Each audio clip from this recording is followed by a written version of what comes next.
Trucker Dump, episode 158.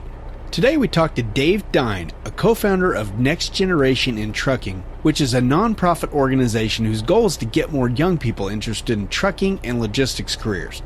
What they're doing is pretty cool, so you want to stick around for that. But first, we got more news than you can haul without a permit, including a dangerous social media game involving truckers, changes to the Drug and Alcohol Clearinghouse that could affect your livelihood, more on autonomous vehicles, a proposed electric vehicle tax, a new device that fleets could use to restrict drivers' use of cell phones, and of course, a whole bunch about the impending vaccine mandate. Also, money for truck parking's back on the agenda, care packages for the troops are requested, warehouses are full, the problem at the seaports is still going on, more on the lease-operator legal issue, the history of the owner-operator, and legislating bathrooms for truckers. Yes, really. The Trucker Grub segment gets a retraction, and listener feedback features a whole mess of new Trucker Dump Slack members, gear recommendations, and me getting scolded. What's new? This episode of Trucker Dump is sponsored by Volvo Trucks and Porter Freight Funding. Welcome to Trucker Dump, where you'll get one driver's insights and sometimes humorous views of truck driving and the trucking industry, and pretty much anything else he feels like dumping on you. This podcast is brought to you by AboutTruckDriving.com, resources to help you understand the world of truck driving through the use of stories and a pathetic attempt at humor. Hey, Trucker Dumpers, how the heck are you? Well, it's been about a month or so since I talked to you last. It's amazing. Wasn't it amazing last month? 2 episodes in 1 month. Wow. I'm so impressed with myself. I just need to get, a hand extender to pat myself on the back a little bit or something, So, hey, I guess I ought to introduce you to the guy who is laughing at his own jokes, because that's my bag, baby. My name is Todd McCann. I am the host of this here Trucker Dump podcast. I am also the author of 2 trucking ebooks. One is called How to Find a Great Truck Driving Job. Another is called Trucking Life, and Trucking Life actually includes a 9.25 hour audio book podcast, if you can stand my voice for 9.25 hours. You can find all that information, including the 25% off deal, for $14.98, both those books, over at abouttruckdriving.com. Anyway, I've been a long-time trucker, 24 years in the industry, 22 of it was over the road, and the last couple of years I have been LTL, less than truckload carrier. One thing I haven't mentioned in quite a while, and I probably should mention every once in a while, is I have been both a solo and a team driver. My first 9 years or so, I teamed with the Evil Overlord, who is my wife and co-driver, ex-co-driver, I should say. She hasn't been in the truck for quite a few years. So I've got experience in both team and solo, and both over the road and LTL. Wish I had more experience in other things like, tanker and flatbed and stuff like that. But I've only been a van driver pretty much all my career, company driver, never owned a truck. So anyway, enough about me. Well, I say enough about me, but now I'm going to talk about me for a while. Okay. Is that all right? I had the first real vacation I've had in quite a while, back in September. Well, it was actually more of a staycation. I just stayed at home basically, but, one of the cool things I got to do was on the first day of vacation was go see my friends Chris and Alan, who I haven't seen in quite a long time. I think it's probably been about a year since I've seen either one of them in person. Chris is the Chris McFadden, the driver Chris Mack I mention often on the show. You'll know him if you ever listen to this show. The other friend is Alan Bristol. We just call him Alan, but driver Chris Mack is driver Chris Mack everywhere on the internet. But anyway, had a great time with them, hanging out, eating some steak, shooting some guns.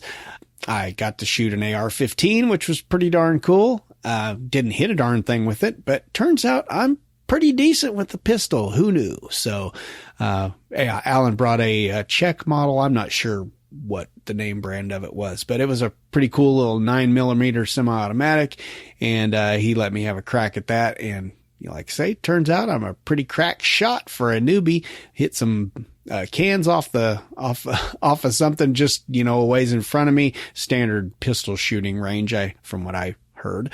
And I hit him pretty good. So just be forewarned, if you ever, break into my house, I'm going to bust a cap in you. That's what I'm saying, brah. God, I'm so totally gangsta. Oh, anyway, the other cool thing that happened while I was there was I got a surprise from driver Chris Mack and the Trucker Dump Slack group members. So here's the thing. My birthday was in August.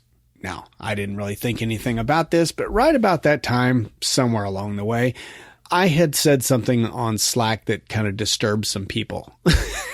What I'm talking about here is I was doing a workout in my room. I was doing a yoga workout in my hotel room. And I just simply put in the Trucker Dump Slack group, I posted something to the effect of, little tip from your Uncle Todd, if you're going to do yoga in your boxer briefs in your hotel room, make sure you're nowhere near a mirror. Well, you can see why that might be disturbing for some people, right? Well, they were so disturbed by it that they decided to get together and get a collection together to get me a birthday gift. And what did they get me? Well, best way to look at this is just to go to the your podcast app and the chapter art for this, if it's available. If you have chapter art for your podcast app, I'll have a screenshot of it in there, a photo of me wearing it. It is a sweatsuit, and the sweatsuit says Trucker Dump Boot Camp. How cool is that? It's a really cool army green color too. So, now they just want me to, they just want to make sure that I cover up my junk, in the future, so I don't have to look at myself in the mirror while doing yoga. Okay. Anyway, that was a very cool thing for them to do. I was very surprised by it. Of course, they made Chris get it on video. So I'm going to put a link in the show notes. It's just a little short video, but maybe like a minute and a half long, where I'm unwrapping it if you're interested in that. Anyway, that was just really cool, the Trucker Dump Slack group. And actually, they collected enough money that there was some left over. And Chris said he's going to be putting that on a Starbucks gift card for me. So that's pretty cool because, hey, who doesn't love foo-foo drinks, right? I know I do. Anyway, I have mentioned the Trucker Dump Slack group about 1 million times and not told you how to join that. That is basically a glorified chat app, and it is a private group. You could join that, or you could join the Trucker Dump Facebook group. I've got links to both of those in the show notes, so be sure to check those out. The Facebook group is open to anybody. The Slack group, just the way it's designed, not being a snob or anything, just the way it's designed, you need to get an invitation to it. So just send me an email at truckerdump@gmail.com and ask for an invitation. Or like I say, just click a link in the show notes. We've had a bunch of new members over there recently, and we'll talk about that in the listener feedback segment. But for now, let's get on with our second interview we're going to have with Porter Freight. This will be the last one. Just kind of like to introduce new sponsors and give them a chance to tell you about their services. So let's get on with that. And again, a big hearty thank you to all the Trucker Dump Slack members. That meant a lot to me. Appreciate it. You guys and gals rock. Hey, if you remember right, in the previous episode, we talked to Will Leyva from our new sponsor, Porter Freight Funding, about 3 of the 6 services they offer to truckers and trucking companies. Those were freight factoring, brokering, and dispatching. You can learn more at porterfreightfunding.com/truckerdump or by calling 205-397-0934.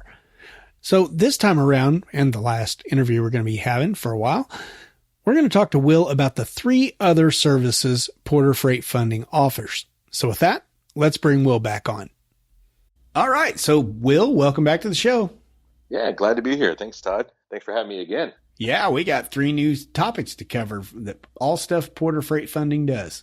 Yeah, let's do it. All right. Let's start out with some fuel cards. You've got a bullet point in here, discount and credit line fuel cards. What the heck is that, and what's the difference? Yeah, so Porter Freight Funding provides a couple different fuel card options for your business. We offer a credit line fuel card that you can apply for. That, of course, will come with a credit line that's available to you to use for fuel. And then we also have a prepaid discount card, we actually factor money to the card so you don't rack up any debt. Use your bills to put money to the card. You'll have those funds to use, kind of similar to a debit account. And once those funds are depleted, you can always re-up with additional bills through factoring. Oh, that seems like a great reason to use your fuel card associated with your factoring company. Yeah, so it keeps everything in-house. And then, of course, the discounts, you do get some advantages there with saving on fuel. Of course, that being one of your biggest expenses, we want to make sure that we're here to help out and try to save you on those fuel costs. Our fuel cards get anywhere from 10 to 25 cents off per gallon at certain fueling stations. And so we can provide that list to you. Just give us a call here at Porter Freight Funding. We can get you some more details. Okay. Is that fuel card through you, or is it a recognized company? Who's that through? Yeah, and so our fuel cards are provided through EFS, and then we label the cards with our name on it. And you can use those cards at participating retailers for fuel. Oh, man, those EFS cards, you can use those almost anywhere, can't you? Exactly. Tons of advantages to them, lots of discounts too. Again, something we can cover with you over the phone. All right, so most truckers are familiar with fuel cards. So this EFS card, is it just like most of them where you just walk up, swipe it at the pump? Exactly right. Yeah, quick and easy. And again, you get those savings. So, you're putting that money back in your pocket. Is it one of these you can do paperless, or do you have to go in and get a receipt and stuff? Yeah, so the card actually tracks the receipts, which is another big advantage. As long as it's done with our fuel card, they'll be sure to keep track of everything, and you can always pull those back up through the EFS app. Okay, so you don't have to go in and stand in a line and all that stupid stuff. Nope, keep it quick and simple. All right, other than not having to stand in long lines to get your receipts, what are some other advantages of the Porter Freight fuel cards? Yeah, so outside of, fuel discounts, which is, of course, a pretty big perk, we do get tire discounts. There are hotel stay discounts as well, roadside assistance, as well as a long list of other items that the fuel card provides. But again, those are different things that we can cover and walk you through. And give us a call here at Porter Freight Funding, and we'll label those out for you and give you a good idea of how the fuel cards work. Yeah, sounds good. And everybody get your pen and paper out. That phone number is 205-397-0934, or you can go to porterfreightfunding.com/truckerdump. All right, let's move on to another place you might want to save some money, and that would be insurance. Who knew you guys offered insurance? Yeah, so we help out carriers with a few different insurance partners that we work with. Insurance, of course, is a pretty big expense and pretty big sticker shock value, when the people see it. And, of course, you can't go without insurance. So finding the right insurance provider is crucial. And I typically tell carriers, hey, the more you shop around, you're going to find some rates that are a little bit easier to stomach. But give us a call here at Porter Freight Funding. We have some reliable partners that we work with. We'd love to get you in contact with and provide some rate quotes for you. Yeah, I can vouch. I mean, every owner operator can probably vouch for the cost of insurance, but I was unaware of it until I had some past sponsors I've had were insurance companies, and they mentioned some figures, and I was floored and I was pretty speechless, and that's saying something about me. So, if I'm speechless, yeah, it's really hard to make me speechless. So. All right. Well, I don't know a lot about truck insurance, but I do know that it can get very complicated and it can get very expensive, especially if you don't know what you're pricing and, you're getting sold stuff that you actually don't need. So that might be a good reason to reach out to Porter for this service.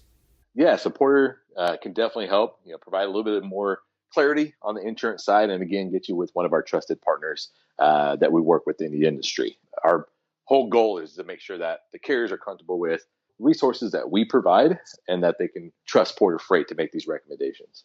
Right. Okay. Well, you wrote down a little tip. You've got a tip for anybody getting insurance. You can save them some money, apparently. Yeah. So another, little tidbit there to throw out is that when you are shopping for insurance, obviously it's a big expense. Of course, you don't want to go any days without, running that truck. Because again, once you get that insurance down payment down, your clock's going to start. So whether you start 2 weeks from that date when you get the down payment in or, the next day, you definitely want to make sure you're maximizing, your time frame for when you actually start your business up. I would say give it about a week, maybe a little bit less depending on your timing and whether or not you got everything up and going and ready to move for when you start your business. But again, time that perfectly with your insurance down payment. You don't want to waste those days. Make sure you maximize the amount of time that you're giving yourself to pay that first initial payment for your insurance. Right. Okay. So you want to get all set up and kind of pretty much ready to go before you lay down that down payment. Exactly. Because once they have that down payment, then 30 days from that point, you got to make that insurance premium payment. So again, you want to make sure you're hauling and getting that truck moving so you can start making some money. Well, that leads us nicely into your the last service we're going to talk about here, and that's compliance. Yeah, that's kind of what the compliance does, right? Is just get you all set up. Definitely. So for carriers that are looking to start their own trucking business, there's a lot of paperwork that's involved. Yeah. We work with some really good compliance partners that make sure you're up to snuff for when you hit the road. One of the bigger things that we get asked is about paperwork for starting up the business and making sure you're filing for the right authority. We come across countless carriers that accidentally file for a freight forwarding authority or something like that, or just kind of make some little mistakes here and there. But those can cost you time. If you're looking to haul freight, but you're set up as a freight forwarder, you're not going to be able to haul freight until you get your MC authority active, and you have to make those corrections. Yeah. What this reminds me of, this compliance stuff, it reminds me of I've spent 15 or 16 hours trying to figure out one little issue on my website. And then I go on Fiverr.com and I, pay somebody $20 and they're done with it in 10 minutes. And, you want to get some help with stuff that you just truly don't understand. Get, an expert involved in it. And that's what Porter Freight Funding can help you with here. Yeah. And of course, time is money. And so you don't want to spend a lot of time trying to figure these things out on the fly. You want to make sure that side's good to go. And you can worry about making sure your truck's up and ready for when your authority goes live. Yeah. I was looking on your website, which is porterfreightfunding.com/truckerdump if you want to help me get paid. I was noticing a lot of initials like BOC-3, IFTA, IRP, and UCR. Now, I have been driving for 24 years and I understand one of those terms. So if you don't understand, if you're listening right now and you don't understand what that is and you're getting ready, any of those terms, and you're getting ready to start your own company and want to go out on your own, why don't you just give Porter Freight Funding a call and let them help with the compliance issue? Yeah. Yeah. And if nothing else, we can at least shed some light as to what some of these things are referring to. And, again, if you still want to give it a go on your own, by all means, go right for it. But if you're feeling like you may need a little bit of help to get things going, give us a call. We'll get you with our compliance partners. And again, Porter Freight Funding is here to help as much as we can. Yeah. Don't try it on your own. Just don't. I don't know why anybody would. Sounds like a pain in the butt. Let somebody else do it. All right. So if somebody does want Porter Freight Funding to help with this compliance stuff, do they have to get you in from the very beginning, or can you jump in when they need help, or how's that work? So I typically would just suggest, if paperwork's not really your thing, get to us, at the very beginning. They're getting paid to do all this stuff, so let them do that for you.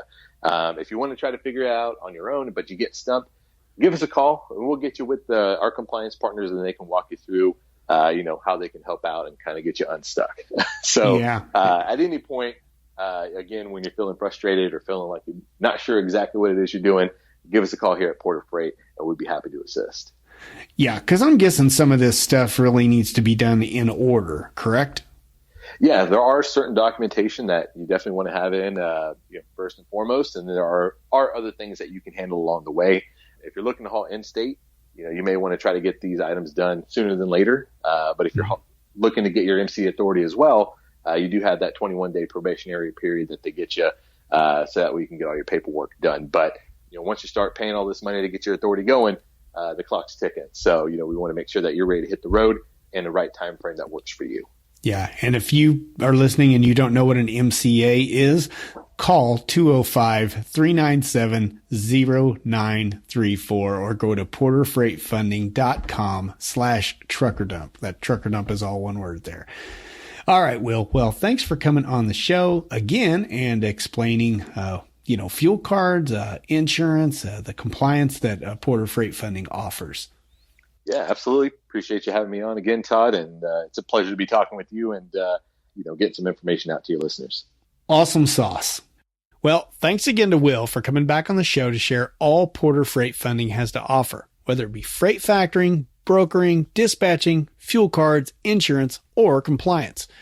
If you have a need for any of these services, just go to porterfreightfunding.com/truckerdump or give them a call at 205-397-0934.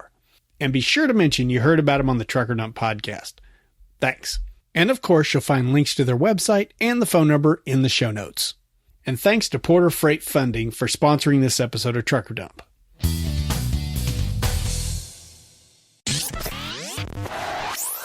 All right, before we get into the newsy news, let's cover a couple of little things here that you just might want to be aware of. Let's take care of the bad one first. Okay, this article I found on CDL Life, and apparently there is a new social media game in the Atlanta area where the Atlanta PD has been finding lots of like social posts on Twitter and Instagram and stuff like that where it's a kind of like a challenge to see how long you can ride on the outside of a semi.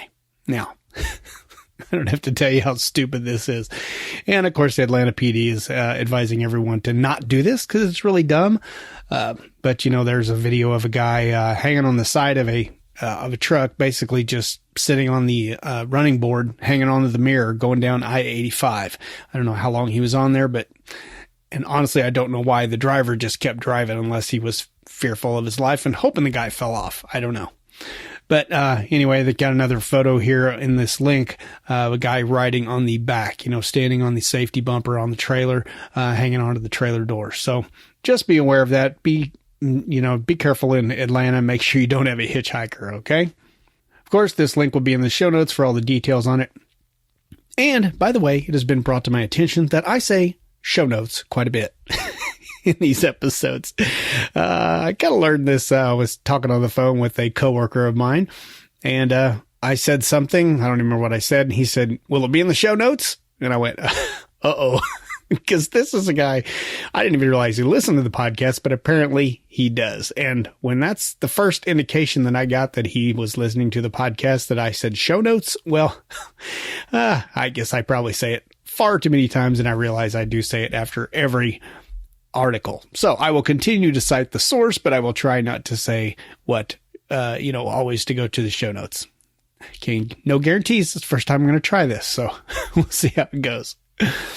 But anyway, just since I did mention show notes, I do need to mention what those are. If you are listening in a good podcast app like Overcast or Podcast Addict or Castro or Pocket Casts or Apple, well, can't say Apple Podcasts. I don't think they support, I don't know if they ever fixed their show notes, honestly. For a while there, they were just showing a bunch of text, no formatting or anything, and it was horrible. I hope they fix that. If you use Apple Podcasts, please let me know. Send me an email to truckerdump@gmail.com. Tell me if they got their act straight over there, because that is just not cool. Anyway, what these are is I put links to every single one of these articles. Sometimes there's links to photos, or sometimes there's actually photos in the podcast app that you can see as like the chapter art. By the way, I do have chapters in here too. So if you're really not interested in a story, you can just tap the forward button and, there's usually 2 forward buttons in a podcast app. One will fast forward it like 30 seconds or 15 seconds or however long you set it for. The other one, if the podcast supports chapters like mine does, then, it'll just jump you to the next chapter, which, for this, it's like the next story or the main topic or whatever is next in line. Anyway, I would prefer you not do that, of course. It's always good to stay up on the industry and learn more about it. But hey, if you're just totally uninterested in another story about some stupid lawsuit or something, then, you can use the chapter button there.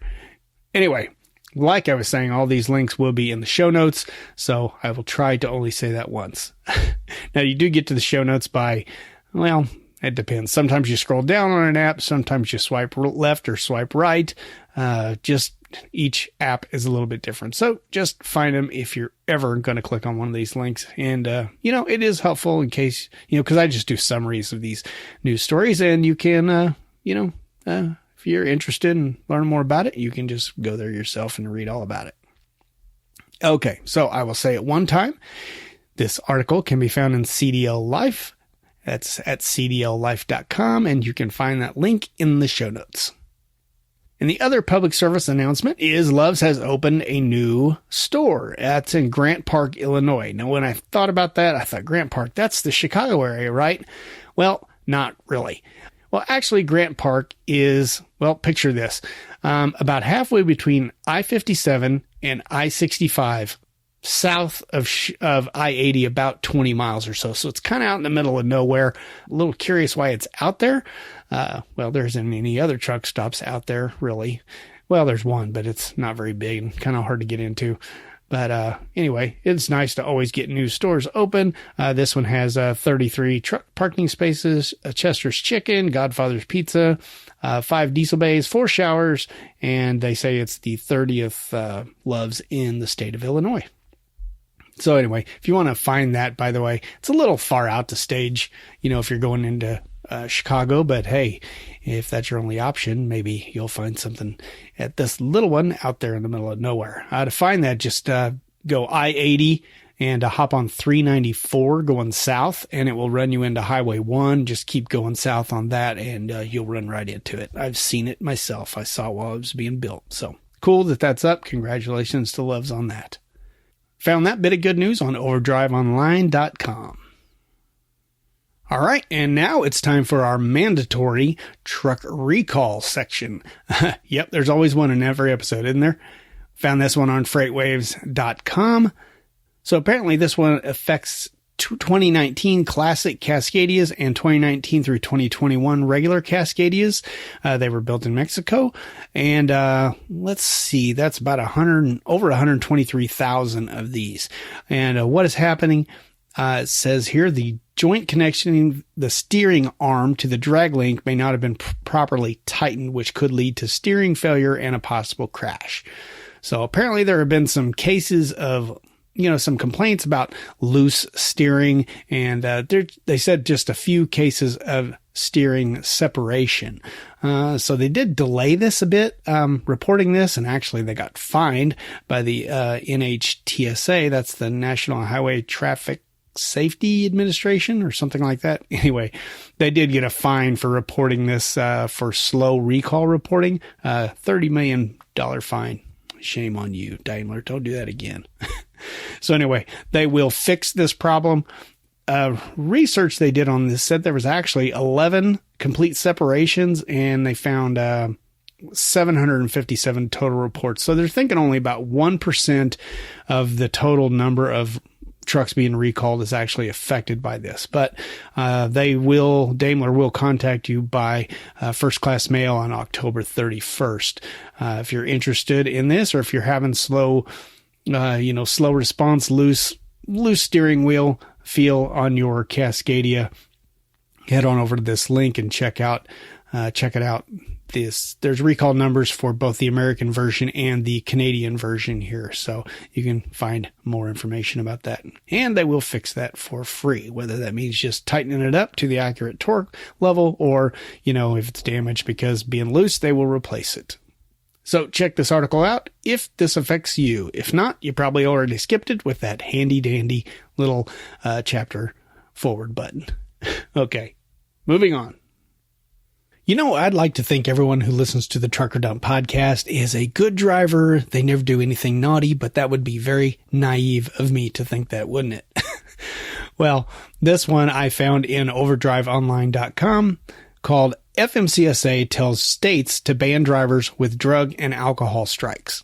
Okay, this is all about the drug and alcohol clearinghouse we've been talking about recently. This is where if you fail a drug test, or if you fail to take one, they will be reported to the Drug and Alcohol Clearinghouse. And in the past, I guess that hasn't been getting reported to the state agencies. Well, they are making that a requirement now. So the FMCSA, who is in control of the Drug and Alcohol Clearinghouse, as soon as they get one of these negative tests that, hey, he didn't pass, or the driver didn't show up, they will send it off to the state immediately. Now, effective November 8th of this year, they're supposed to be, this new rule is going to be in effect by then, but the states have up until November 18th of 2024 to actually be completely compliant on this. So you may have some wiggle room here, although I hope you don't, honestly, once you hear what this is about. It just really depends on your state and how fast they get on this stuff. But here is the deal. Like in the past, like I say, the Drug and Alcohol Clearinghouse didn't really let your state know that, hey, this driver didn't pass a drug screen. So they would issue new licenses, renewals, get your DOT physical, all that stuff, so you could just keep on driving. Well, now they're going to be reporting that. So in the future, all of these states, when you go in to get your renewals, and this goes for, a CLP, a learner's permit also, not just your CDL, but, apparently if you go in and go to get that renewed and they are required, the states will be required to check this Drug and Alcohol Clearinghouse. And if your name pops up as failing a test and you are not ready to go back to work yet, you will not be reissued that license until you go through the return to duty process. Now, here is something a bit scary. Apparently they say there were over 87,000 in the clearinghouse's return to duty process, with almost 70,000 in prohibited status, meaning they could not come back to work. Of those, 75% had not even started the return to duty process yet.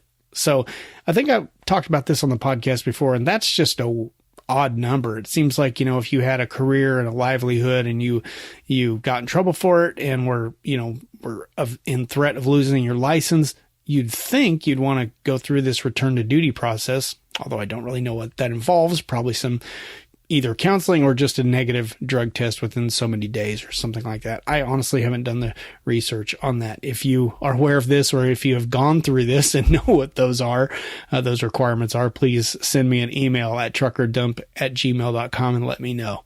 I could look it up, but I'm just too freaking lazy to do it right now. So anyway, just so you know, if you've been sliding on this all this time, and thinking, hope they don't find that. Well, they're going to before too long, especially if you're in one of those states that's very proactive about this stuff. Now, I thought this article was going to be really short, because, well, that's pretty much it. But man, this article just keeps going on and on and on.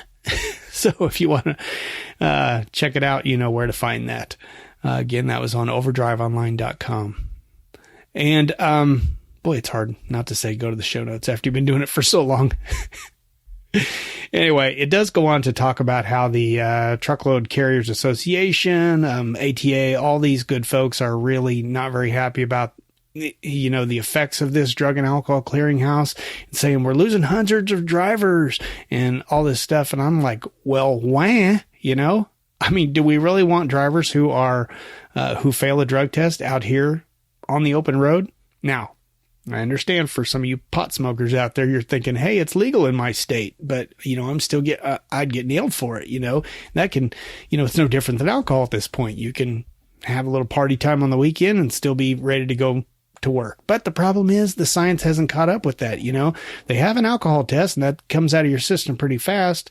Pot is not that way. It's going to stay in your system forever. So until they come up with the test, you're going to get nailed for it. I'm sorry about that. You're just going to get nailed for it. So if pot smoking is more important to you than making a good career, then, well, by all means, maybe that's why, 52,000 people, drivers have not even bothered to start that return to duty process. I really don't know what that's all about, but wow. Anyway, I feel for the trucking industry, and they do need to do something about that pot testing and all that stuff, but I just don't know how you would go about doing that. If it stays in your system, it stays in your system. The only reason the alcohol doesn't stay in your system that long is because that's just the nature of the beast, and you pee it out and it's done, It gets out of your brain, out of your system, but that pot sticks around for longer. So until that changes, you're screwed, basically. So anyway, for all of the gory details on this one, head on over to overdriveonline.com. Lots of information in that article there. Well, this next one was certainly interesting to me. Found this one on thetruckersreport.com. This one is all about driver retention and, we all know that the driver pay has gone up. They're trying to retain drivers. They're trying to attract new drivers, Carrier's Edge vice president in here says that for the first time, the average compensation has eclipsed $70,000, and many fleets are reporting that their drivers are making more than $100,000 per year.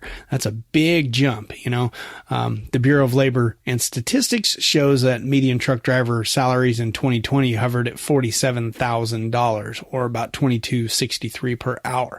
Now, keep in mind, the median truck driver salary includes all of the local drivers that don't make as big a bucks, and even some of the smaller straight truck drivers, stuff like that. So keep that in mind.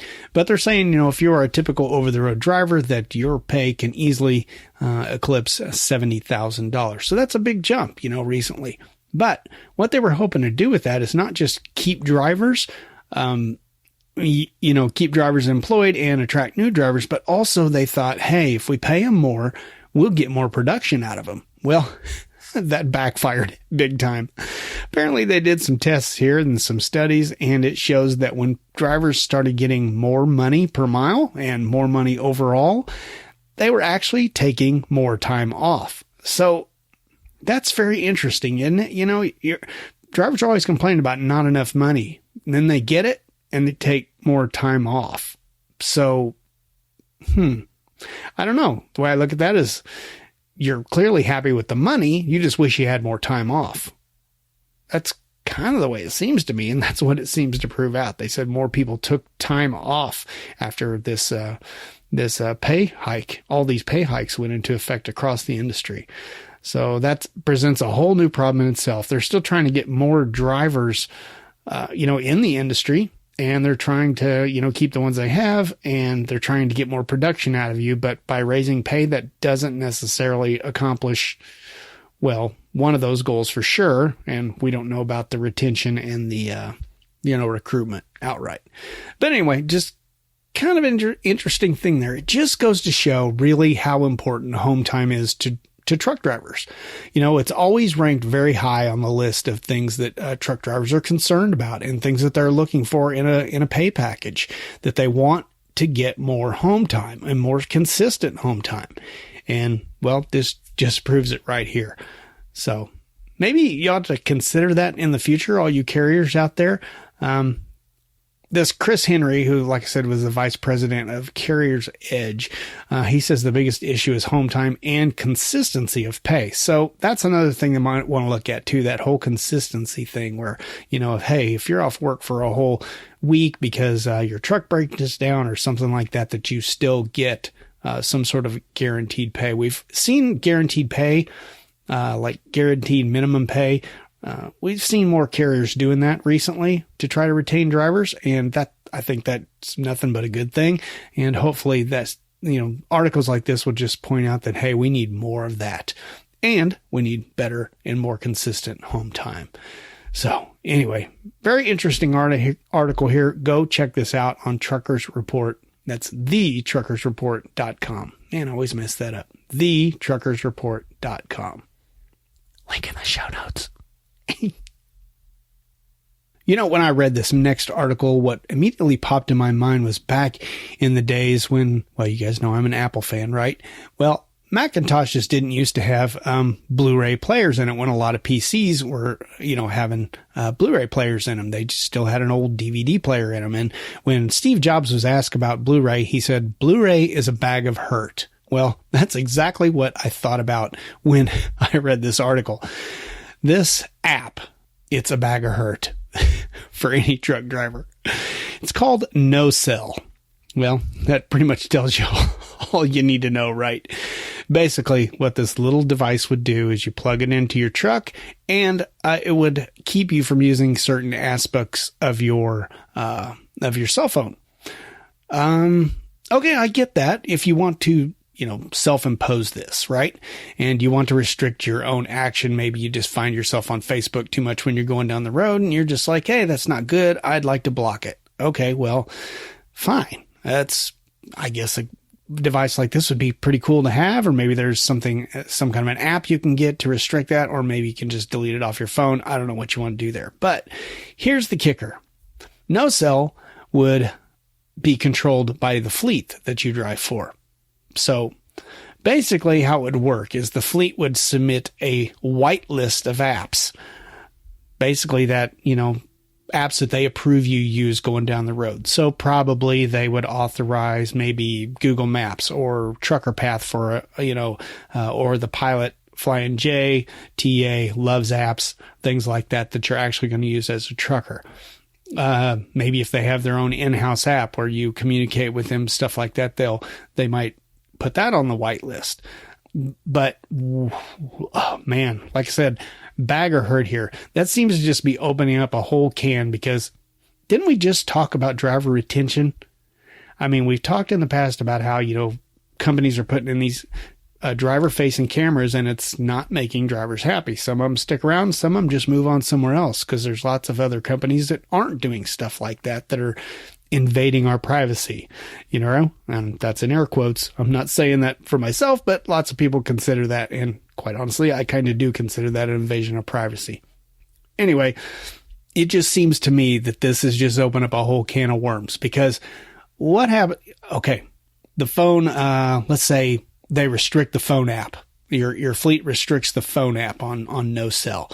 And then you don't get an important phone call from home that your wife is sick or something like that, right?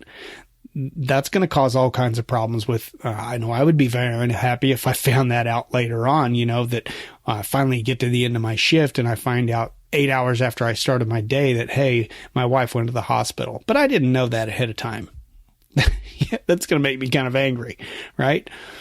Or maybe they leave the phone off the list, and then you are on the phone, and then you have an accident, and now the company says, well, he was on the phone. And then the driver says, well, you allowed me to use the phone because you clearly didn't blacklist it on this no-cell app, right? So clearly you're okay with me talking on the phone.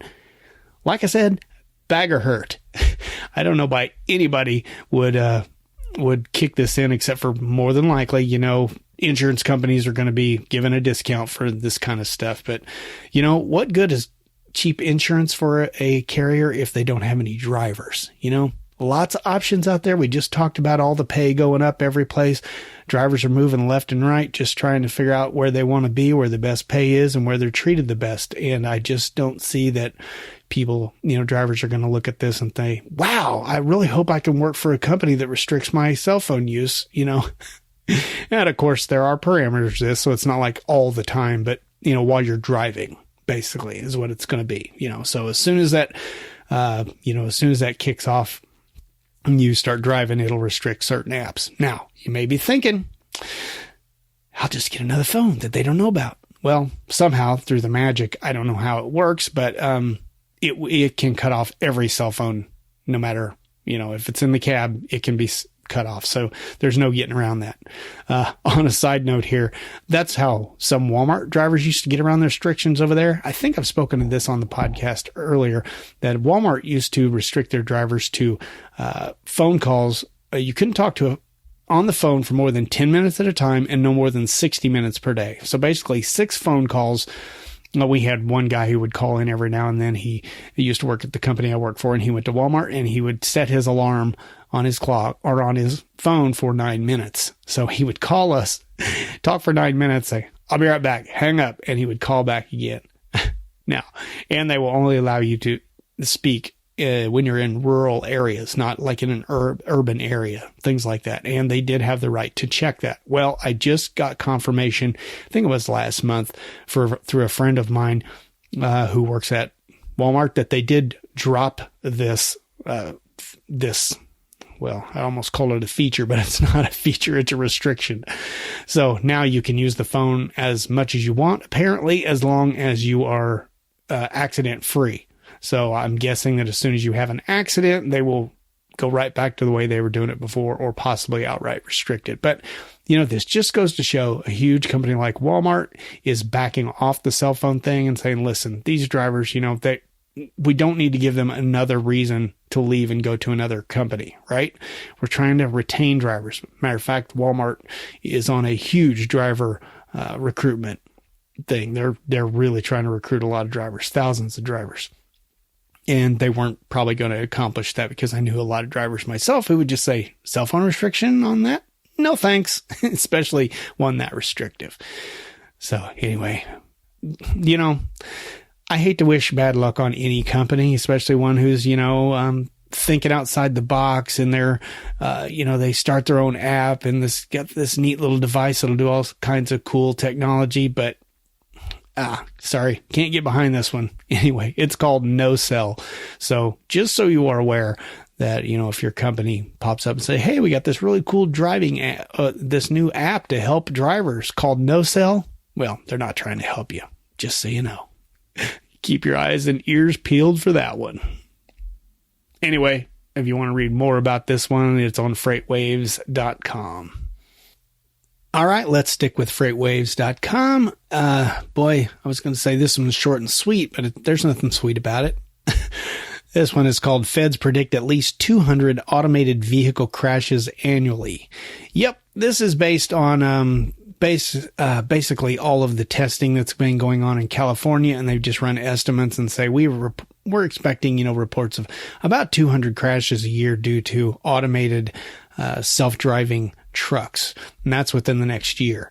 So this goes along with the fact that they put out the National Highway Traffic Safety Administration, the NHTSA, has issued this new guideline where all companies involved in automated trucks, all of the people who make the automation stuff and all of the truck manufacturers themselves have to report to the NHTSA any accident, and it goes into a list of the types of accidents they have to report, things like that, here in this article. So if you're interested in that, apparently there's about 108 of these companies listed in this order. And anyway, I just thought this was interesting that they are expecting at least 200 crashes. It says annually over the next 3 years. So yeah, it is per year over the next 3 years. And I guess they're assuming after the 3-year mark that they'll reevaluate it, because they think that the technology will get better.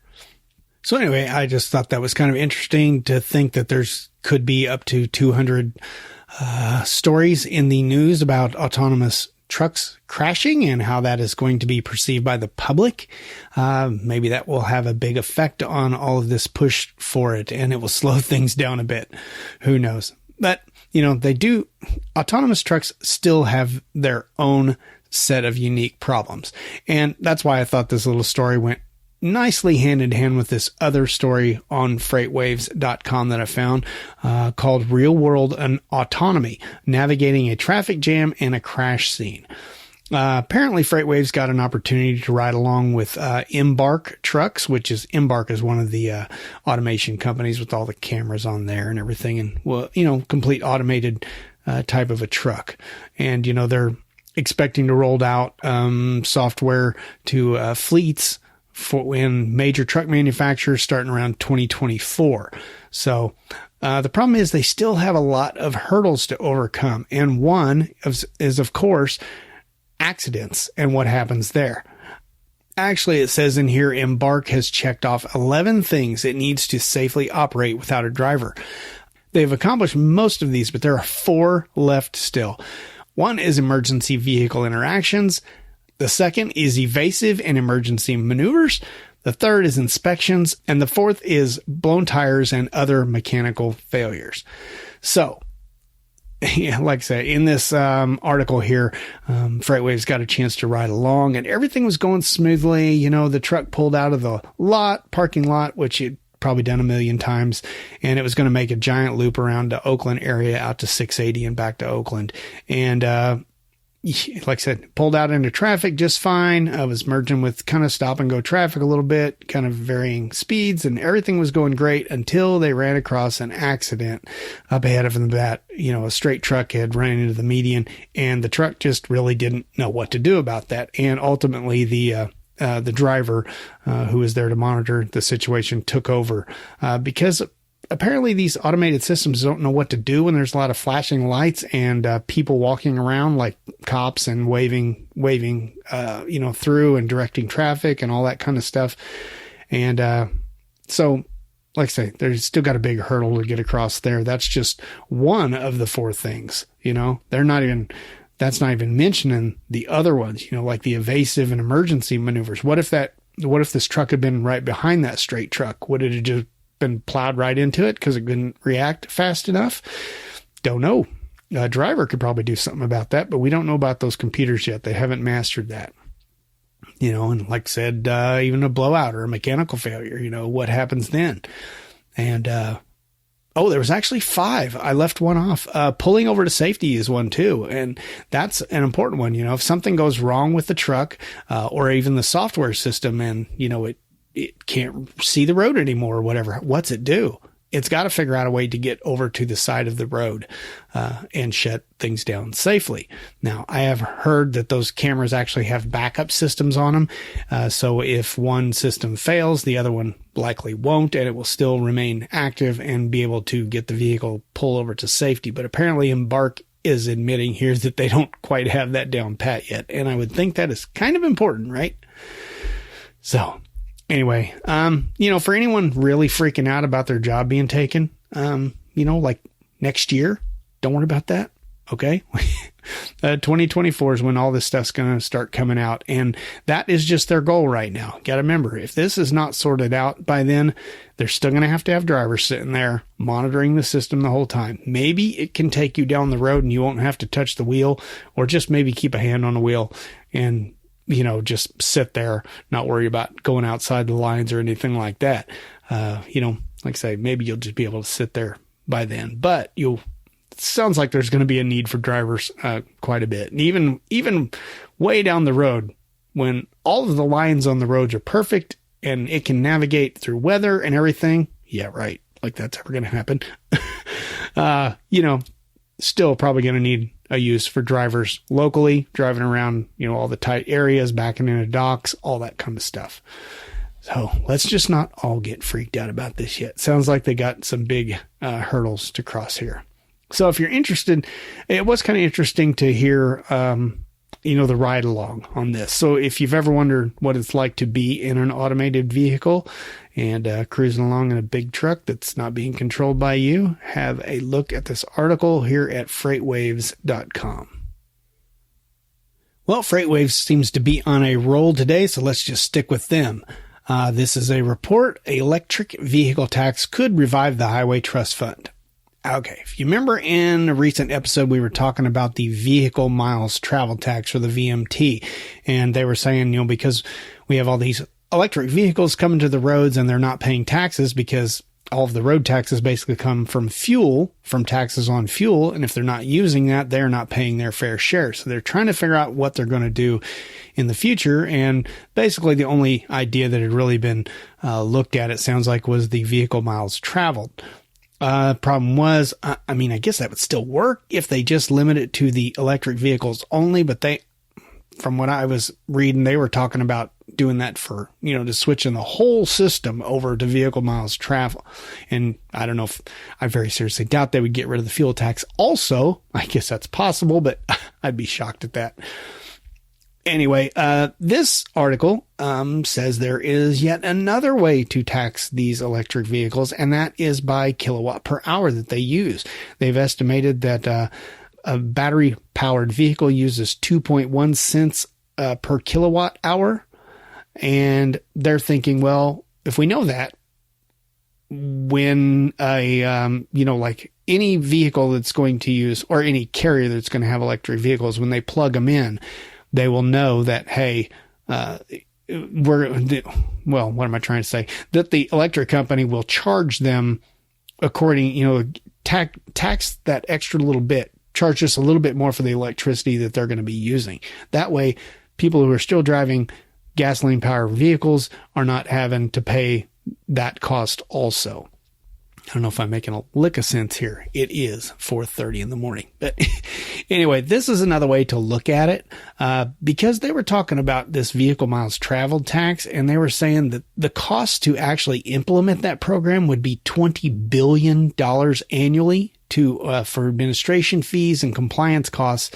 And that's just to collect $35 billion in revenue. So, it's like a $15 billion gain.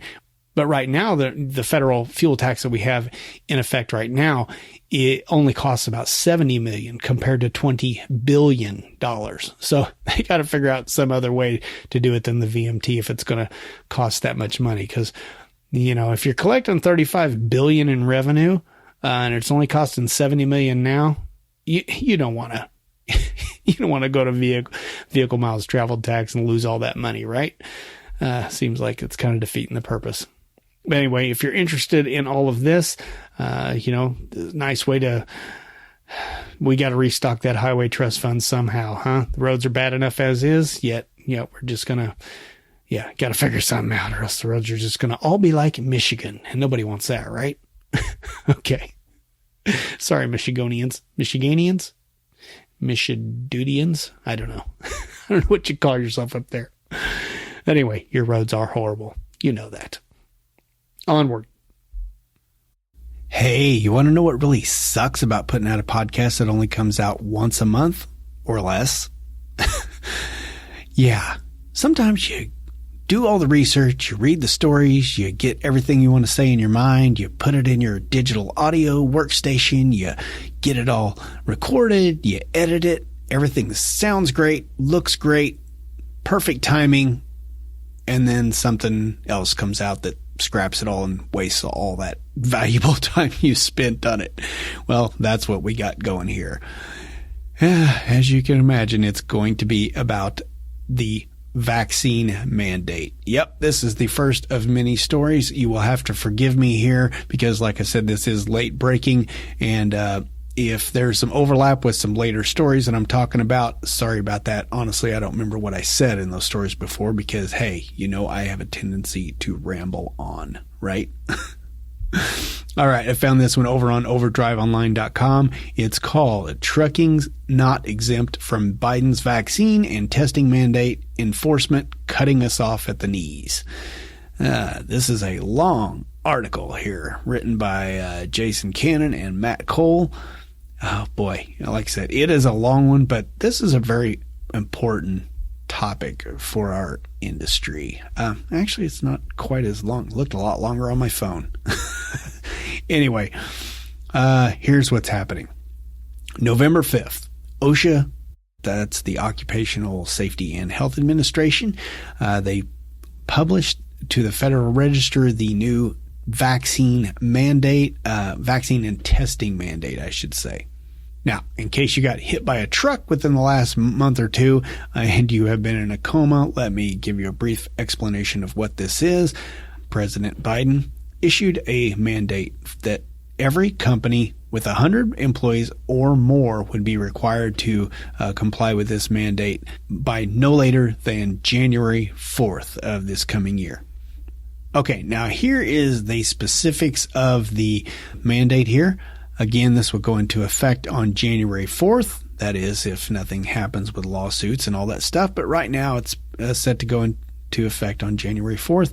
Let me just read this here. The mandate requires employers to develop, implement, and enforce a COVID vaccination policy or a policy wherein unvaccinated workers undergo regular COVID-19 testing and wear a face covering at work.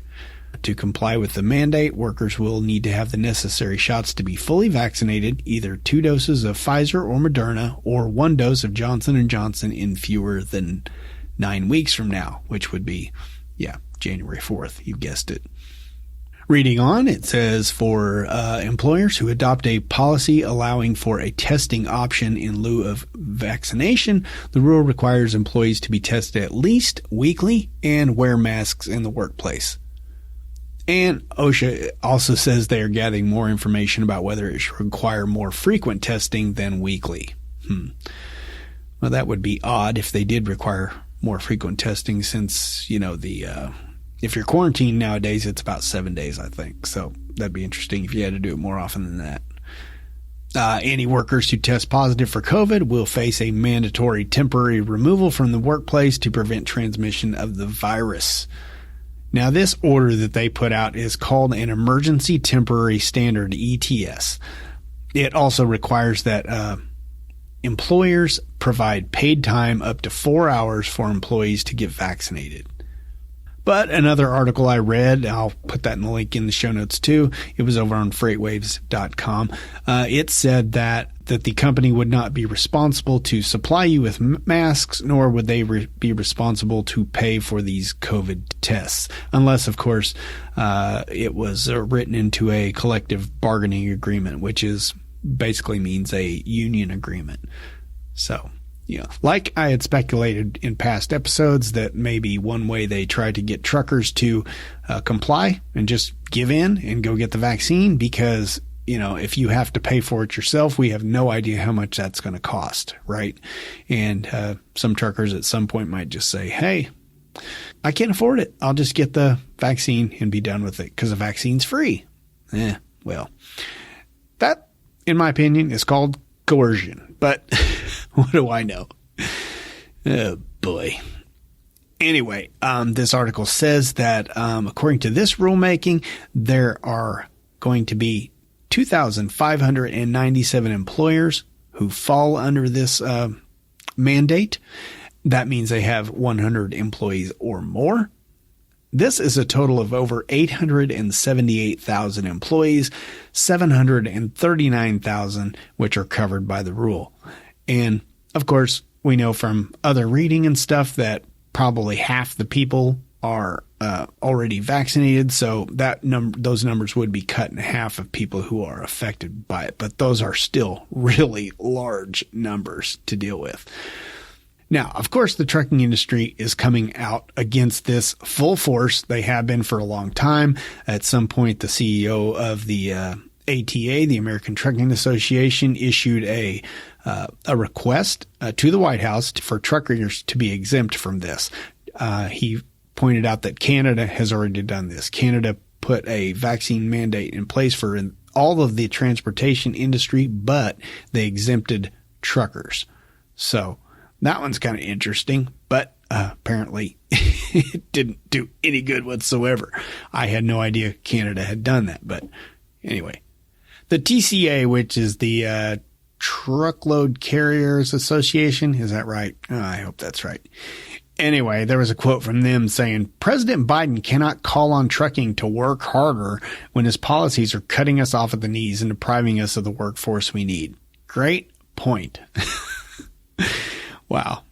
There was a recent survey suggested about 50% of commercial truck drivers have not been vaccinated, and 37% said that if mandated, if forced to get one, they would consider leaving the industry. But as I believe I pointed out before, probably what's going to happen is they'll just go to smaller carriers, but it's still going to cause major disruption, no doubt about it. Now, there are some exemptions here. It doesn't actually say anything about, religious or medical exemptions. I wouldn't be surprised if there is something like that eventually. This article doesn't say anything about it, but they do mention something that pertains, well, to everyone, not just the trucking industry, but quote here, OSHA intends these provisions to exempt workplace settings where workers do not interact indoors with other individuals, and to exempt work performed in the employee's home, regardless of whether other individuals may be present in the home. End quote. Now, some transportation attorneys are actually saying that kind of leaves a loophole in it. And again, ATA President and CEO Chris Spear released a statement the other day, and he seems to think that, we qualify for this. And he quotes, the rule published Thursday exempts employees who exclusively work outdoors or remotely and have minimal contact with others indoors. And all indications thus far from the Department of Labor suggest this exemption does apply to the commercial truck driver population. He goes on to say, while we complete our due diligence to confirm that fact through official channels, we see quotes from Labor Secretary Walsh as an enormous victory for our association and industry. So that's kind of interesting. That's the first time I've ever actually seen Chris Spears say anything positive about this. So I don't know. Hopefully he's right. I mean, he's probably in talks with the Department of Labor on this stuff all the time. Maybe they're leaving a giant loophole for truckers. Boy, they really do need to. Like I said earlier, President Biden goes out to the ports and then basically calls out truckers and says, y'all trucking companies need to get it together and get this supply chain going. And then he's like, but let's do it with, let's cut all your workforce and then do it. It's kind of insane, really. Anyway. And in case I haven't mentioned it already, like I said, I've re-recorded this a bunch of times. Boy. Anyway, if I haven't mentioned it already, it's not just the trucking industry that is fighting this. It is the unions. It is the the different companies. It is different industries. It is different states. I know Texas and Alabama, just two of many who are planning on filing on this. All they were really waiting for was the final rule to come out so they knew how and when they can file their lawsuits. So there's still a lot to go on this. They've got till January 4th to figure all this out and to try to get these lawsuits going. Right now, honestly, it doesn't look all that great. I mean, what Chris Spears said was, pretty positive. That's the best thing I've heard in quite a while, if he's got high hopes. But I've read another article that so far, pretty much every time somebody's come up against this, it's been struck down. And I really don't know how they're doing this, because I really do think this is unconstitutional, for them to demand your medical records for you to say whether you're vaccinated or not. I just don't get that. I mean, could all of a sudden they just walk in and say, hey, we need to know everybody who's got herpes, I mean, where does it end? You open that door. But anyway, like I said, the only one I've actually heard that was successful was the union filed on behalf of the cops in Chicago. And, they were really forcing that up there, saying you're going to have to get the vaccine. And, the unions fought for them, and it did go to court, and a federal judge ruled that, hey, you can't just force these workers, these cops, to take this shot, and then, knowing that this isn't settled yet. Because, once you have the shot, you've got the shot. You can't really take it back, So it'd be kind of unfair for them to say, just go ahead and get it later on, and then we'll backtrack, if we find out this is unconstitutional or whatever. That ain't going to work. You already got the stuff in your system. So anyway, that's the only victory so far. And all that victory really said was, it didn't say that the mandate was they couldn't do it or whatever. They just said, hold off. You can't force them to do it before this mandate is actually implemented, which is what, Chicago, the city of Chicago was trying to do to their cops. But anyway, that's, like I said, that's the only victory I've seen from it. So we will just have to see. Hopefully they will get this all figured out before January 4th, so we don't have some kind of a nightmarish trucking industry crisis going on here. Yowza. Well, like I said, I'm not sure if I covered everything about this. You probably heard all about this in the news from other sources already, because this is such a huge topic. But if you are interested in this, I will point you to it, and I'm going to say it. Check out the link in the show notes. The next is also on ccjdigital.com. That's the Commercial Carriers Journal. This one is called TSA Urges Members to Contact Lawmakers Over Biden Vax Mandate. This is just basically saying the Truckload Carriers Association, the TCA, they are advising everyone, all of their members and, quite frankly, all of us to reach out to our senators and our representatives and let them know how this is going to affect you specifically, whether it's your business, your small business, your trucking company, or yourself as a driver. And, basically everybody's on board with this. This is one of the rare cases where you'll find, the CSA, also the Owner Operators Independent Drivers Association, the OIDA, and the ATA, the American Trucking Association, all on the same page. Basically, every trucking organization and pretty much every trucking company out there, the carriers, all agree that this is not going to be a good thing for our industry. And like the whole focus of this article is get out there and do something about it. But this whole thing of contacting your senators and your House of Representatives person, it reminded me recently, the Evil Overlord and I took the family up to, we all went up together to see the Auschwitz Holocaust exhibit up in Kansas City, and all about Auschwitz and the concentration camps up there. And one of the things I took away from that was a photo, and I just want to read this quote to you.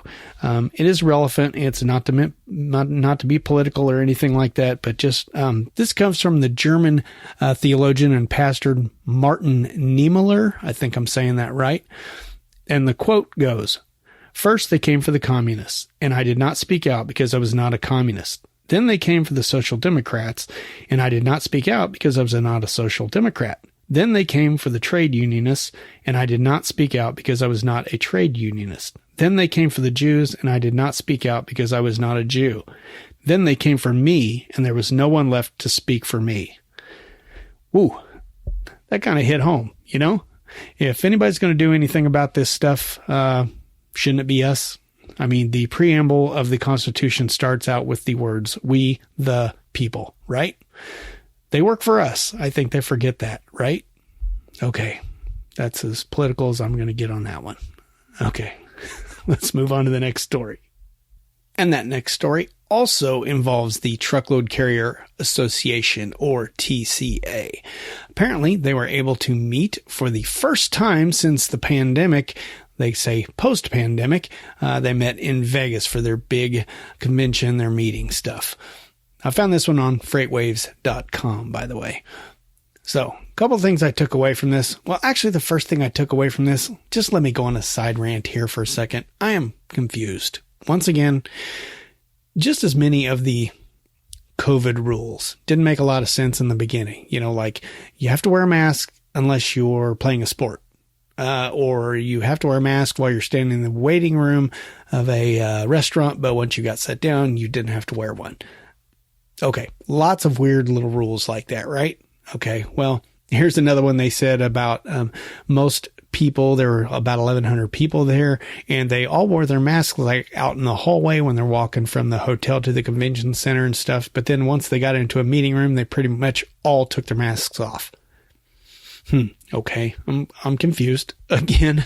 Now, I also thought this new Delta variant was supposed to be more deadly. Well, not more deadly necessarily, but more contagious, they said. Yet at the same time, sporting, in the past, all the sporting arenas and stuff have just had empty seats or limited seating, and now they've opened it up to everyone. But it's more deadly? I'm confused. Always have been about this whole thing. Oh, well, but that's my side rant. A couple other things were discovered during this little tidbits I got out of this article that I thought were good. The first is that they were talking about the new head of the FMCSA, her name is Mira Joshi. I think that's the way you pronounce it. And she was not able to attend, but she did show up on a video conference. I don't know if it was a conference or just a video she, put out there pre-recorded or what. I don't remember what it said here. But basically, the TCA, and it sounds like the other trucking industries or organizations like OOIDA and, the ATA are all say that Joshi is pretty cool, that she listens to them. There's a quote in here. She asks lots of questions, but she wants data to back it up. Well, I'm all about that. He goes on and says she's a smart person and asks the right things. He says, we were also able to speak very bluntly with her. And boy, isn't that refreshing, in a world where we always have to walk around on eggshells. Apparently you can just speak to Miss Joshi, nice and bluntly, and she'll take it. So that's good. But on the bad side, according to her video, she was quoted as saying, "I am not going to attempt to resolve the vaccination issue, but it was necessary for the trucking industry to engage our perspective on vaccination." Now, I don't know what that means to you, and I hate to put words into people's mouths, but it sounds like to me she's all for the vaccination, and the trucking industry just needs to come around and look at things from their perspective and line up and, take the jab. I don't know. Maybe I'm putting words in her mouth, but engage our perspective. That sounds interesting to me. The other thing that I got out of this was just a little tidbit down here, and a lot of talk, of course, was about this mandate and, what they could do about it. What all these carriers can do about it. And one thing that some carriers are attempting to do is to get under that 100 employee threshold. Now, not every carrier is going to be able to do this, but say you had 300 trucks. Okay. What if you could split those into 3 divisions and put them off as separate companies, right? Say you have a flatbed company and then you have a, with 95 trucks in it. And then you have a dry van division that's its own separate company and it's got, 99 drivers in it to just stay under the threshold. And maybe you got 99 tankers or something like that. And they're just trying everything to figure out a way out of this because they know it's going to hurt their business. Drivers are going to be leaving left and right. And where are they going to go? I've heard lots of speculation that drivers would just quit their careers. I don't believe they're going to do that. They're just going to go to small carriers. They're going to go to the ones that are less than 100 employees, and they're going to work there.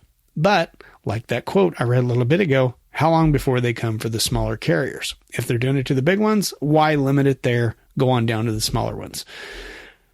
Personally, I hope this doesn't get passed because I just see it as an infringement on our personal rights. But that's just my take on the situation. What is your take? I may not read it on the podcast if it is very controversial or too outright or too cussy or whatever the case may be, but send me what you think on this. My email is truckerdump@gmail.com. Share your thoughts with me. All right. New topic found over at ccjdigital.com. This one involves the ports. You have all heard, I'm sure, about the backup at the ports over in Los Angeles and Long Beach and how they've got like 60 container trucks just sitting out there in the ocean waiting to be unloaded, right? Well, a lot of the blame has gone to truckers on this, but if you have ever paid attention whatsoever to what's going on over there, it's not the truckers' fault. It takes forever to get in and out of those ports. There are trucks lined up. That tells you it's not the truckers. It's the system over there and getting these truckers in and out of there. There have been all kinds of disputes with truckers over there. And, I don't know. It's just a freaking mess right now. So let's just say that. Well, President Biden stuck his nose in it to try to help this situation out. And apparently he got some of the big retailers involved. He has announced that major movers of goods like Walmart, FedEx, and UPS, also Samsung, Home Depot, and Target, they're going to increase their their off-peak work hours. Biden's just basically saying, hopefully them doing it will guilt everyone else and do it also. Yeah, because we're a nation of guilt, right? But anyway, he said, if we don't do this, if we don't get these trucks unloaded and get back on schedule, that we are going to have shortages for Christmas season. And that is a really good point. Let's just go ahead and say it right now. There's a shortage on almost everything. So if you need something or you want to buy something for Christmas, buy it early this year. Don't be screwing around till the last minute because you're not going to get stuff within, a couple of weeks right before Christmas. It just isn't going to happen. Order early if you're going to order something online. Okay? Don't be caught off guard on this. You don't want disappointed little kids, right? That's not cool. So anyway, basically he just said Biden was saying we're just going to start running 24/7 operations at these ports to get all these trucks unloaded. And my thought immediately went to, well, why did they even have to be told that? And then it dawned on me. The union. Yes. Somewhere in the back of my mind, I remembered that the ports are all unionized. Now, anybody who listens to the show knows that I'm a Teamster now, and I understand the benefits of a union, but I am also not naive enough to understand the problems with unions. And sometimes they just get too entitled. Let's just say they get a little too fussy about, we're not going to do that kind of an attitude. And that's exactly what was happening here. I found an article over here to explain it. It's called Competitive Enterprise Institute, CEI.org, and it's called Why Don't U.S. Ports Operate 24/7? Ask the Unions. Yep, that's true. Apparently, the union, which is the International Longshore and Warehouse Union over there, they have restrictions. Basically, if you're going to work on the weekend, you're going to get paid overtime. They only allow 3 shifts, 2 8-hour shifts and a 5-hour shift, and they overlap a little bit. So that's only 21 hours of the day they can work. So just a few more hours. But, if they would just do 8, 8, and 8 and be done with it, and this doesn't have to be a long-term thing either. The union could negotiate, hey, let's do this until we get the mess cleaned up. Then we could go back to it. But anyway, it sounds like the union is part of the problem here. And, well, surprise, surprise. Anyway, it sounds like, reading this article, it sounds like it's a pretty good gig over there. Apparently the base pay is $46.23 per hour. That's about $96,000 annually. Higher rates for workers with specialized skills.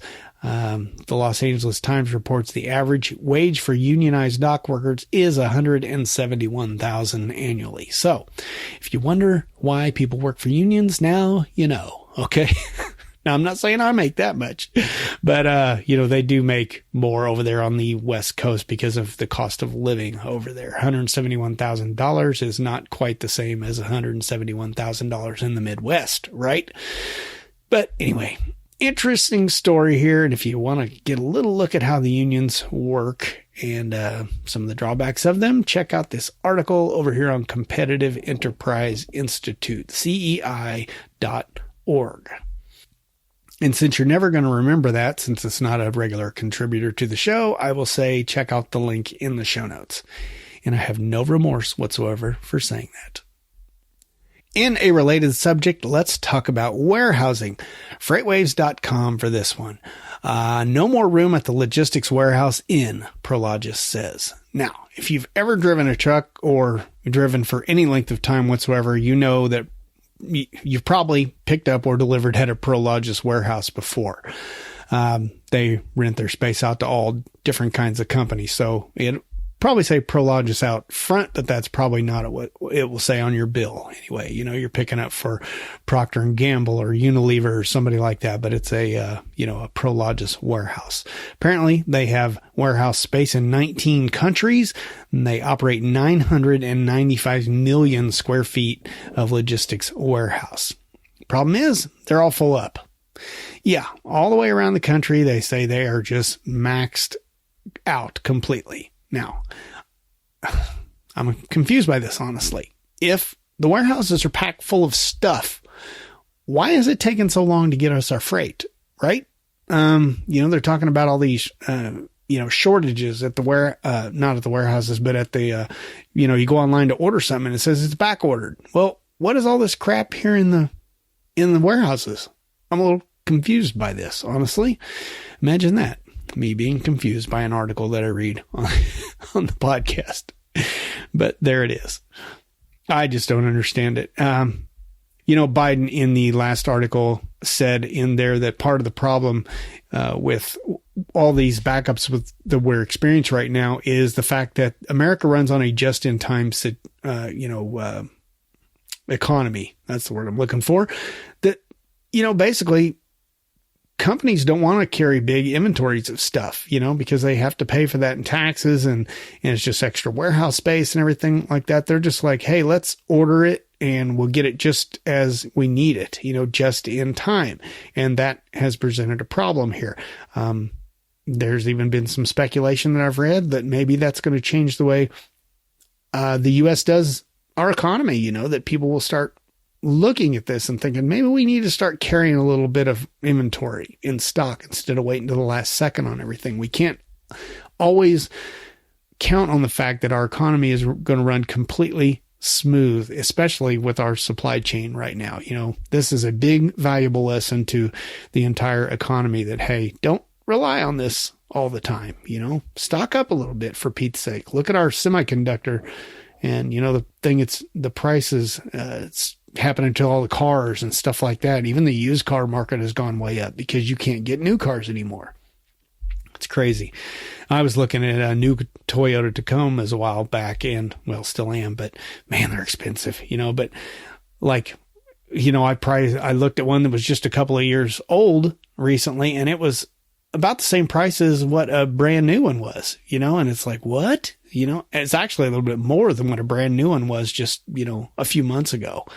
So it's crazy. This whole supply chain is, man, we got to get this stuff worked out. I don't really blame this on truckers. It's not a shortage of truckers like a lot of people suggest. I don't know what it is, but it's not a shortage of truckers. I read an article recently. Can't remember if I mentioned this in the last podcast or not. I may have, but 450,000 new CDLs issued every year, but they say there's 60,000. We have 60,000 drivers short. So how's that math add up? Right? I mean, that is the argument for the retention. You got to retain these drivers, not just recruit them. Well, that makes sense. Whatever it is, we got to figure it out because it is a friggin' mess. And quite honestly, I'm tired of the evil overlord telling me she can't order or she can't get something when she wants it now. So fix this, please, for my sanity, right? Okay. All right, next up is yet another good thing that came out of the Truckload Carriers Association conference recently that we spoke about just a couple of minutes ago. This one is called, Is the Owner-Operator Model a Legal Minefield? Attorney weighs in. This attorney is Mark Hunt. He is a transportation attorney, and he had a lot of interesting things to say about this. For those of you who don't know, this is concerning the AB5 rule out in California and how it's challenging, what is considered an independent contractor, and do lease operators qualify for this? Well, I'd hope not to talk about this for quite a while because, it's making its way up to the Supreme Court and we probably won't know anything until they decide something. But I had to, honestly, because this article is very good. It talks about, the problems with being an owner operator and the problems that carriers face with using this lease operator model. So anyway, one of the big keys this revolves around is this ABC test. And that is the test that, I'm sorry, since I know we've talked about this on the podcast before, but this is one of the best explanations of the ABC test that I've ever seen. So if you're interested, head on over to ccjdigital.com. Back over there again. Basically, it says California codified the ABC test into law with the AB5 rule. The California Trucking Association promptly challenged the rule, claiming it preempted federal aviation authorization that forbids states from enacting laws related to the price, route, or service of any motor carrier. I had not heard that one before. So anyway, what is the ABC test? The ABC test is the way they determine who qualifies to be an independent contractor. So let me just quote it here. A is the workers have to be free from direction and control. Now, the California Supreme Court broadened this to mean that a company only has to have a right to exercise control, regardless of whether or not they actually do control the individual. Okay. The B is workers have to be doing something separate from what the company does. And it goes on to say this test is virtually impossible for motor carriers to pass since drivers are in the same business of distribution. That's what Mr. Hunt says. Well, he's got a point there. And the C part of this is workers must be engaged in an independently established trade and offer services to the public. He says this test is also impossible for most carriers to pass since their contractors do business exclusively with them. Okay. See, this has kind of been my point all along. Even before I understood the ABC test, I'd always wondered how leased operators manage to claim themselves as independent contractors and how carriers can do that. Now, we know why carriers want to do this, because they can basically just issue loads and they're basically acting as a brokerage for the lease driver, right?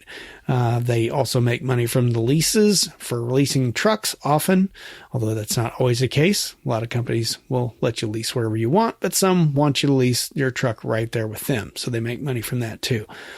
So, they're not paying payroll taxes and all that stuff like that. Each driver is responsible for their own taxes. It's just a win-win for them. But I'd always thought, well, how do they qualify? Because, it's always been my understanding that an independent contractor has to be able to go to work for someone else if they want to. But that, I'm pretty sure, is not the case with these. If you're leased onto a company, you can't just go out and just go get your own loads, right? Well, of course, part of that is you don't have your own authority. And having your own authority means, you go through special you pay extra fees and, through the government to license your business as a owner operator, and you have your own authority to go book your own loads. And most lease operators don't have that. So if you don't have that ability to go get your own loads outside your company, do you qualify as an independent contractor? I don't know. I always thought no. And I guess that's why California's testing this. They figure they're losing a lot of money in payroll taxes and stuff like that. And if they can get all of these carriers to call these lease operators employees, they will start getting their money's worth out of it. Anyway, it's a big jumbled mess. And this attorney actually advised, he says it's not really a good time to be a lease operator. And, with this pending, and especially if you're in California, because, well, we know California is often the first to start something, but often once it's established in California, if they come back and say, lease operators don't get to be lease operators anymore, they have to be classified as employees. Well, that's could go all the way across our industry in all the states. Let's hope that's not the case, because that's going to really disrupt some things. But a friend of mine, Jack, that I work with, he used to be an owner operator, and he was explaining to me, well, I used to be a lease guy.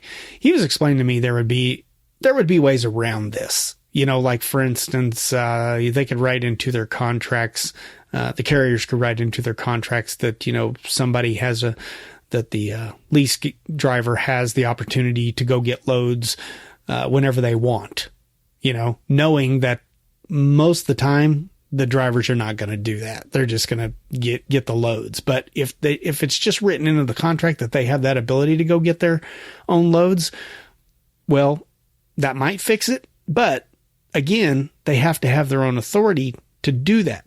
So another fix might be to, well, think about like if a carrier was to say, hey, you can be a lease person for us, but you have to apply and get your own authority, and we'll help you with that process. We'll help, you pay the fee, we'll do the processing for you, and, just get them their authority. Cause, yes, that would give drivers the opportunity to say, hey, I don't need you anymore.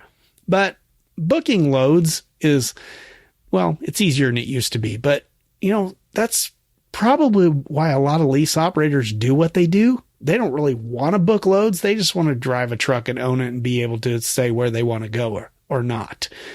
So I think honestly, if, they just went and got their own authority and then just kept doing the things they were doing, they'd probably be okay. But I don't know if that's going to fly or not, or if they would even be willing to do that. Again, this is all above my pay grade. I've just been thinking about this a lot and talking to some friends of mine and coworkers who used to be owner operators, and kind of what their thoughts are on it. It's a minefield for sure. So anyway, just be prepared for that. I will keep you up to date on this, of course, as it goes along, and, especially once it gets to the Supreme Court level. All right. Now, you might want to sit down for this next one that I found over at thetruckersreport.com. It's kind of shocking. Apparently, there's a politician or two in Washington who are fighting for truckers. Yeah, I know. It's amazing. Don't fall and hit your head or anything. This one is called Illinois Representative Leads Push for $1 billion in Additional Safe Truck Parking.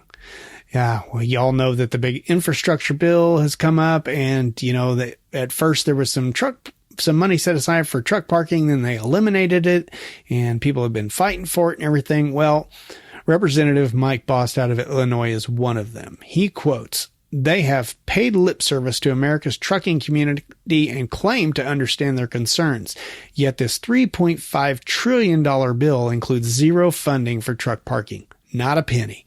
It just goes to show that they don't care about this problem at all." Well said, Representative Bost. Man. Another one up here is my representative, Sam Graves of Missouri. He says, time and time again, the Transportation and Infrastructure Committee has talked about the importance of truckers, especially the critical role they've played in keeping the economy moving during the pandemic. But in order to continue doing their job safely and effectively, they need more places to park while they're on the job. Yep, well said. According to some surveys back in 2015 and 2019, it shows that right around 75% of truckers have had problems finding parking at least once per week. And that is not surprising at all. So, you know, if they want truckers to be safer on the road, get their sleep like they're always complaining about, they need to do something about the parking situation, right? Well, okay. At least we got somebody fighting for us on here. We don't know if it'll go anywhere, if it'll just be poo-pooed away and thrown into the fireplace. Who knows?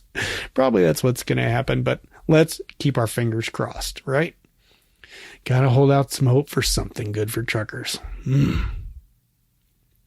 All right, we're done with all the legalese and government crap, right? So let's move on to something a little bit more interesting.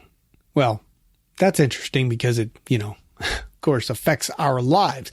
But I found a neat little article over here on overdriveonline.com. Now, if you're a trucker, you might have ever wondered about, you know, the history of trucking, and you hear the long timers saying, hey, you know, boy, back in the day, we used to do this, or it was unregulated, or, you know, all that stuff. And well, it's quite confusing, honestly. I've talked to some long timers and it's still confusing, but this little article over here on overdriveonline.com gives a kind of a summary, a very brief summary. Like I said, the trucking industry is long and detailed and there's lots of nuances in it, but this gives you kind of a overall view of what has happened in the industry. For instance, the first subheading here is 1950s and 60s, called the fast track to a golden age.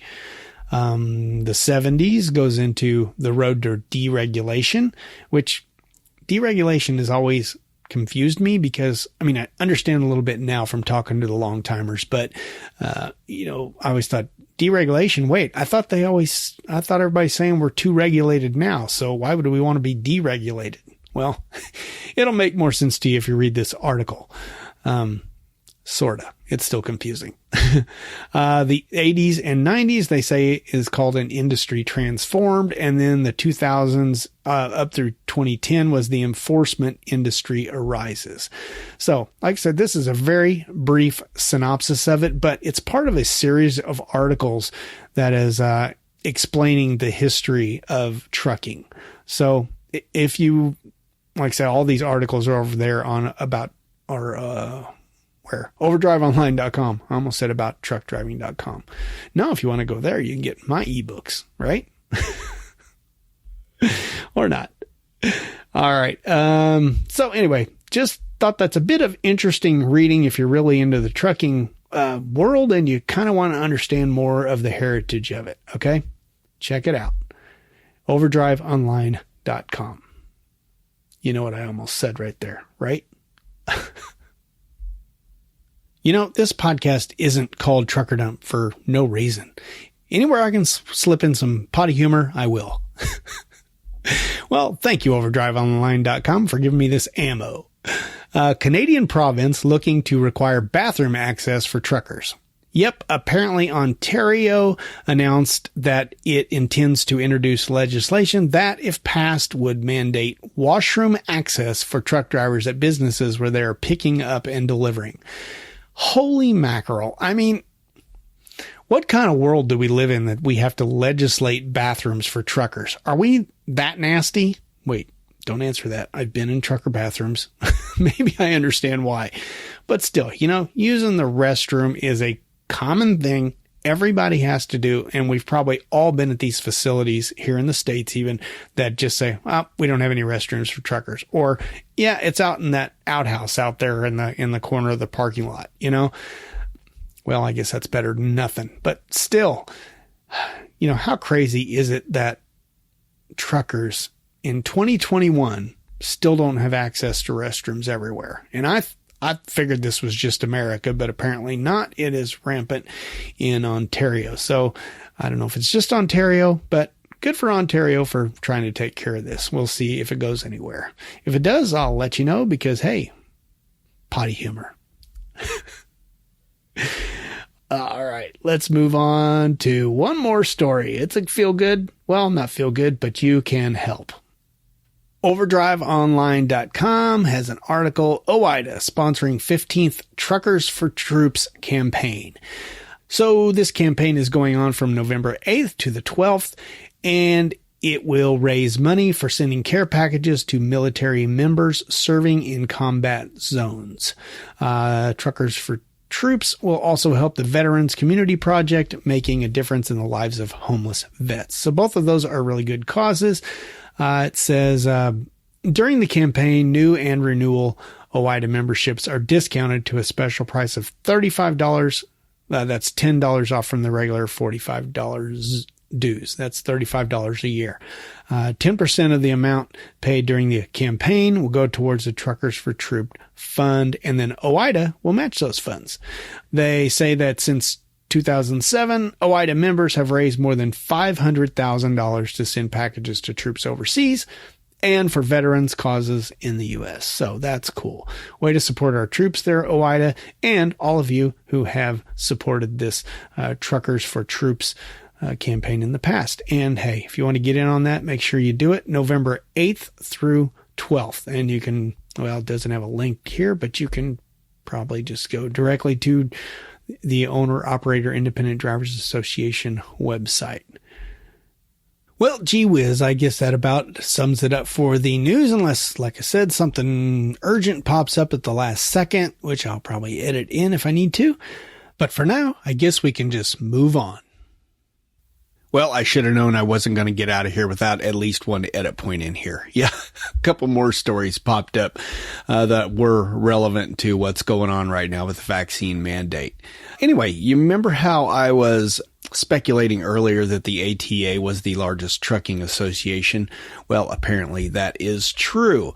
They have more than 34,000 motor carriers and suppliers covering every sector of the industry. This is according to their website, from LTL to truckload, agriculture and livestock to auto haulers, and from large fleets on down to the independent contractor and small family run operations. So while they cover 34,000 members, it's going to actually mean a lot more people, because if you think about it, they represent probably, the big companies like UPS and US Express and Schneider and all those, and they have thousands of drivers each. They're probably not included in that 34,000 total here.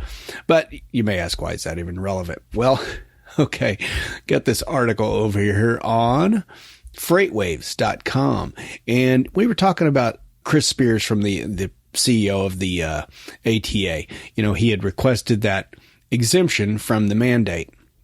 Well, he goes on and gives some numbers in here, and they weren't in the previous article. So, we were speculating about vaccine rates and all that stuff. He says in a survey conducted by ATA, they showed that vaccination rates among drivers at the carriers was only for 50%.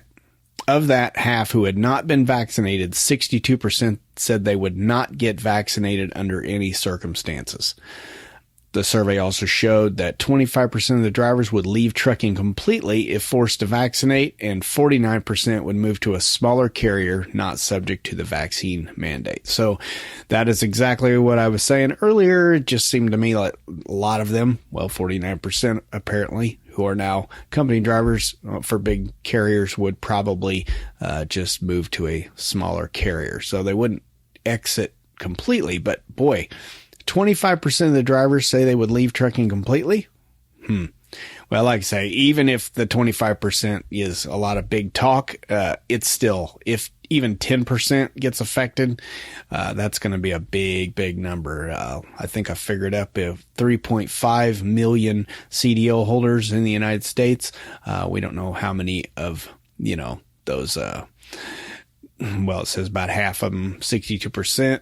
No, only about 50% have been vaccinated. So you look at 1.7 million, something like that, that still have not been vaccinated. And they're saying 25% of those would leave trucking completely. Now, again, whether they do or not, even if 10% left, that'd be 170,000 drivers. We can't really afford to lose that many, can we? Anyway, I just thought that was interesting on this. And hot on the heels of this request for exemption was another, let's see, over here at overdriveonline.com.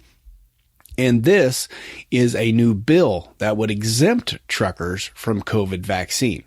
This is being introduced this week. That was October 28th, so the last week of October, by Senator Marsha Blackburn. She's a Republican out of Tennessee.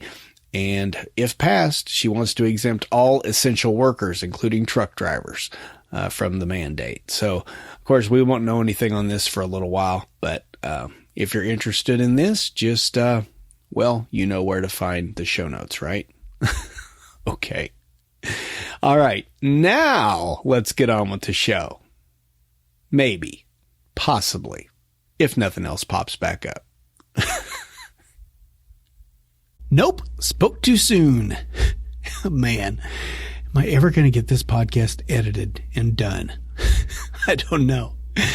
Anyway, this is a late breaking and it is definitely important, so had to jump in here. I'm going to blame one of a kind from the Trucker Dump Slack group on this one because she was the one who posted it in the Trucker Dump Slack group.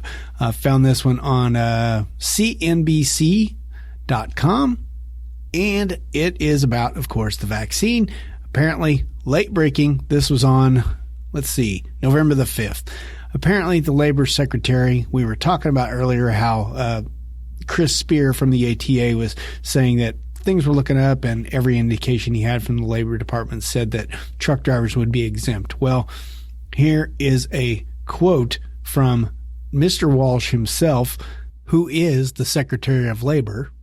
And this took place on MSNBC's an interview with Chris Hayes over there.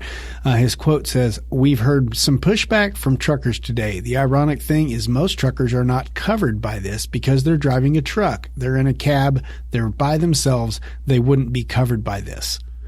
So there's still speculation as to what that means. First, he says most truck drivers. Not all truck drivers. So what does that mean? Is he referring to the ones that are in the companies that have less than 100 employees? Or is he referring to maybe only over the road, and not maybe like LTL or local delivery where we see the same people a lot?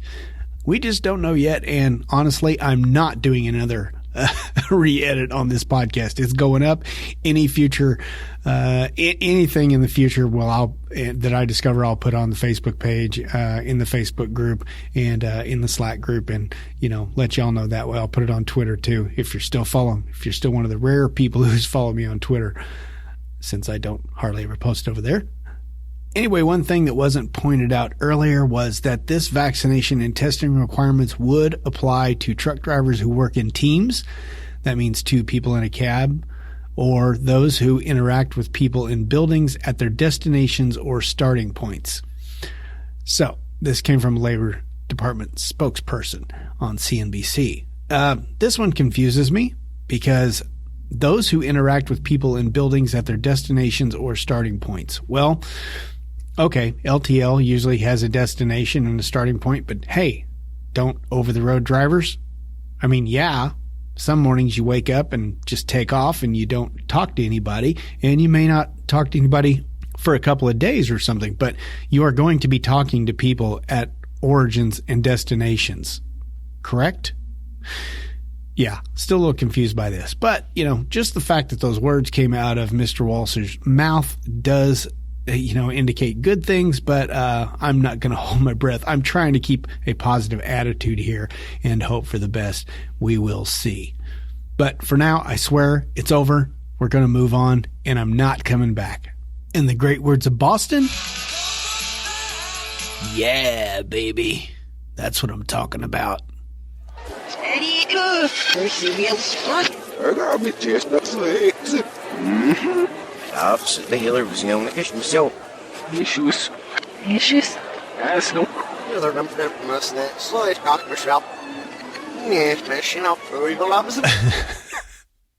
Hang on there. You aren't having a stroke or anything.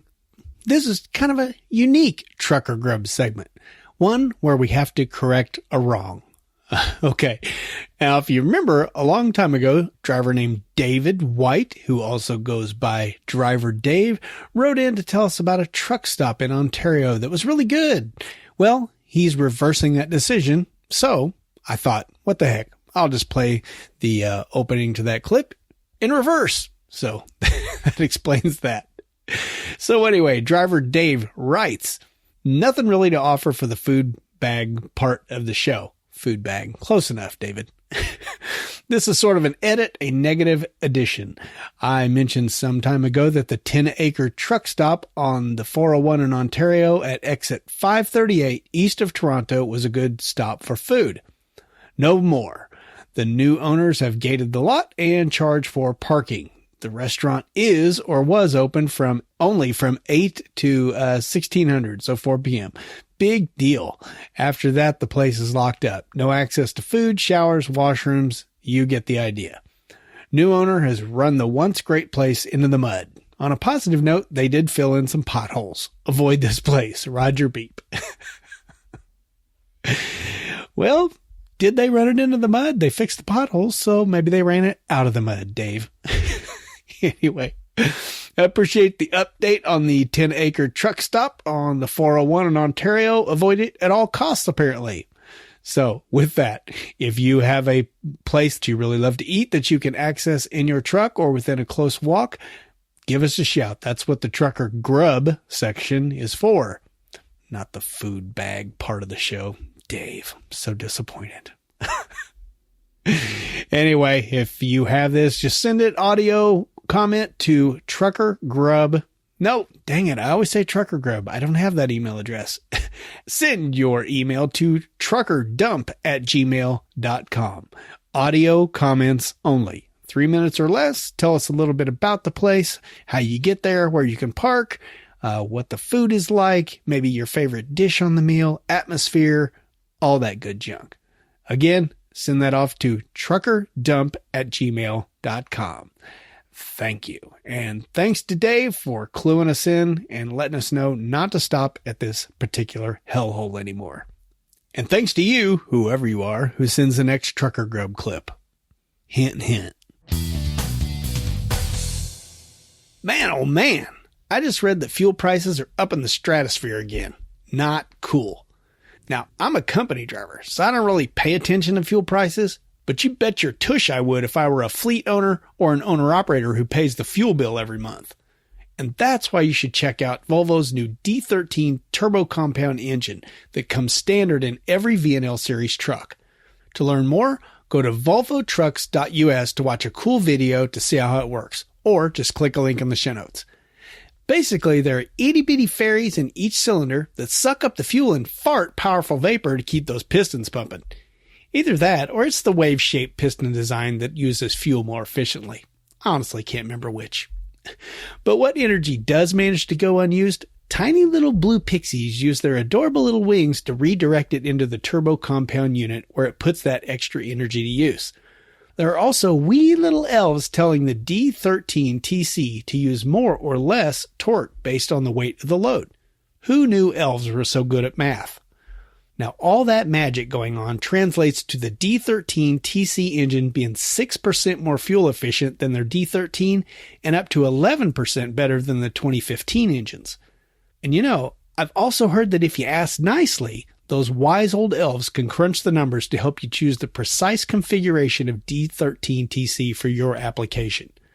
So, if you want to learn more about the new fuel-efficient D13 turbo compound engine and all the other magical features of the Volvo VNL series, head on over to volvotrucks.us or click on the link in the show notes to jump directly there. I guarantee you, no one will troll you while you're there. See what I did there?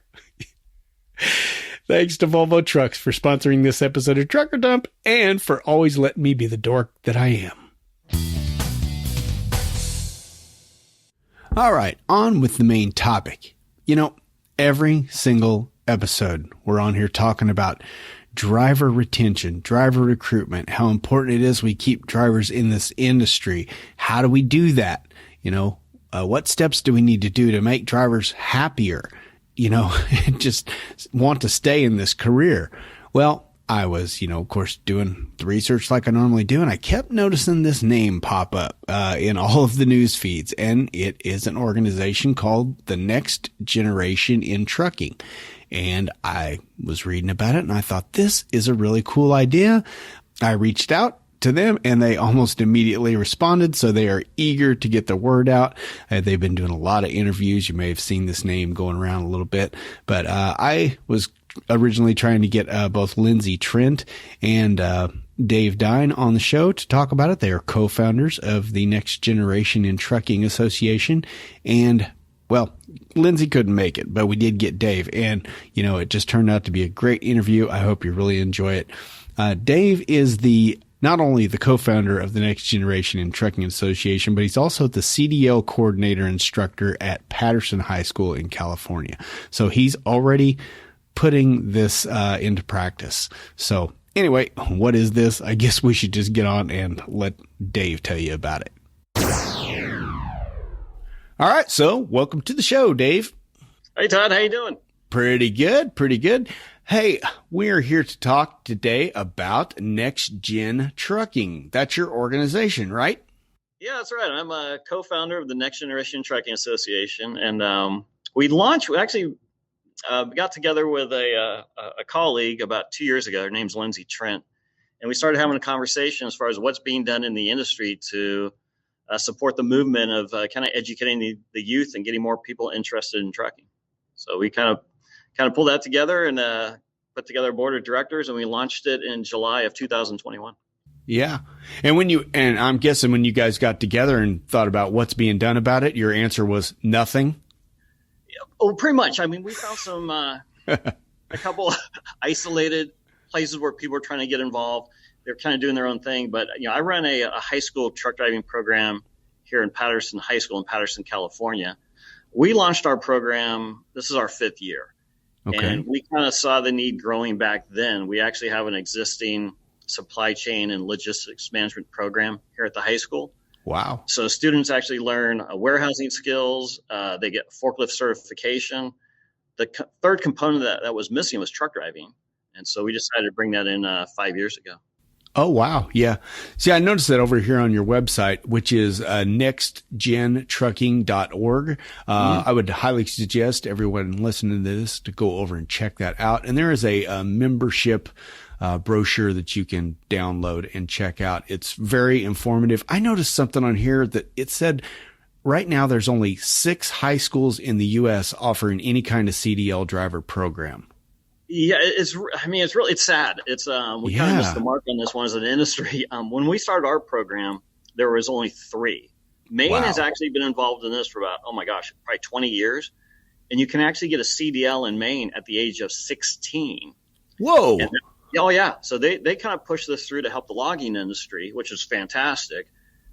But all of their schools are at vocational high schools. We're the first general education high school in the United States to start this. And since then, we've helped a couple other schools get started. But now with the formation of Next Gen, I mean, we're probably getting 2 to 3 schools a day that are contacting us saying, hey, look, how do we get it? How do we get it started? Can you help us with curriculum? And we're like, yeah, that's what we're here for. We're all volunteers, but we're passionate about just educating the youth and getting more people into this wonderful industry. Yeah. And why do you think that's important right now, trying to get the youth interested? Well, I've been in education for 22 years, 17 years as an elementary school teacher. I started off as a truck driver, and I never left trucking. Even when I was an elementary school teacher, I started a nonprofit truck driving school ministry called Faith Logistics. Mm-hmm. And I would work with people coming out of prison, teach them how to drive a truck in the summer. Cool. And, it was great. It was a great deal. And we did that for 10 summers. And then in 2016, all of our trucks were deemed non-compliant by the wonderful California Air Resource Board. Gotta love CARB, man. Oh, boy. The reason these trucks were donated to us in the first place is because the companies had to get rid of them. So we knew our time was limited. Okay. And so that was the reason we ended up dissolving the nonprofit. But being in education for so long, especially at the elementary level, vocational skills and vocational training is not embraced at all. In fact, it's not even talked upon. Right. There's a singular path to success, and it's the word college. And we tell these young children that, hey, if you want to be successful in life, you have to have a college diploma. And we just push them right through the system. And it's college. Let's face it, college isn't for everyone. Right. And so we almost kind of set people up for failure in a way. And so we want to go in and, just start educating and letting people know the opportunities that are in this wonderful industry. And yeah, it's been great to see our program grow over the years. Yeah, it's kind of amazing. I think everybody knows, that the trades have been promoted a little bit in schools. You'll go from a high school over to the local college or something and have welding class or auto mechanics or construction or something like that. But it's just amazing that trucking has been left out of this completely. Oh, totally. Yeah. And it's really because I think there's just been a huge disconnect between the industry and the schools. They don't talk to each other. And, how are schools supposed to learn how to start a program when there's no support from the industry? So we're just trying to kind of speed things up a little bit. We have a wonderful curriculum in place. And when I say we're a non-traditional truck driving school, we're doing things that are kind of outside the box. And it's really been impactful with our students. Why do you suppose there is that disconnect between, the trucking industry is always talking about getting people involved in trucking and finding more truckers and worrying about the future because the population of truckers is aging, yet they don't go to the schools. Why do you suppose that is? Yeah, I think part of the problem is that some companies, based on either the type of product they're hauling, which might be interstate commerce, or based on insurance restrictions, that they can't hire at 18. They're at 21 or over company. But even with the industry partners we have here in Patterson, some of our companies cannot hire CDL at 18, but they've all created career paths. And that's what makes us so unique, is that our industry partner, they know that if they don't grab them now, they're going to lose them. So they've actually set up career paths where they get them working either in the shop or in the warehouse. They're going to get them in other types of delivery that's not Class A. And it's a beautiful, and I think this is going to be the new trend we're going to see, is that companies are going to have to embrace bringing in people at a younger age and kind of mentor and guide them, up until, when they do turn 21. Some of our industry partners can hire at 18 as far as CDL. But I think we're going to see a shift here in how companies hire. Well, yeah, and things might change with legislation that's, they're trying to get pushed through with trying to make 18-year-olds being able to drive interstate, right? Yeah, definitely, yes. That could be a huge game changer. One of the things our association just did, we actually sent a letter to a transportation secretary, Pete Buttigieg, and there's part of the interstate commerce regulations it's not very fair and equitable. And it says this, that, if a product comes in from another state, that's considered interstate commerce, and whoever moves that product with the state that they're in, they can't touch that product. And so even though, you can haul all the products you want, if it's originated in that state, you can't haul any products that came from a different state. And so we really like to see that piece of legislation, or that rule changed, where somebody who's under the age of 21 can haul a product that came in from another country or from another state. Okay. Yeah. But okay, let's go ahead and address the elephant in the room, because I know we got a driver sitting here listening right now that is saying 18-year-olds shouldn't be driving. How do you respond to somebody like that? And that's a great question. I think a lot of people have misconceptions as far as what is an 18-year-old driver. They see, based on what they hear, they're dangerous. You know what? We really look at training. Look at the military. They actually train people who are 18 to drive multi-million-dollar fighter jets. And why is that? Because it's the type and quality of training. Yeah. And the program we have here, when I said it's very non-traditional, we kind of immerse our students in the industry. We start off every day looking at what we call industry updates. What's going on in the industry? I want to have them to keep a pulse on the industry. Mm-hmm. We're also teaching to the digital generation. And so we've implemented driving simulators where we can not only teach the basic skills, but we take it a step farther and we really incorporate that hazard perception. How do you create the habits of scanning and looking near, looking far?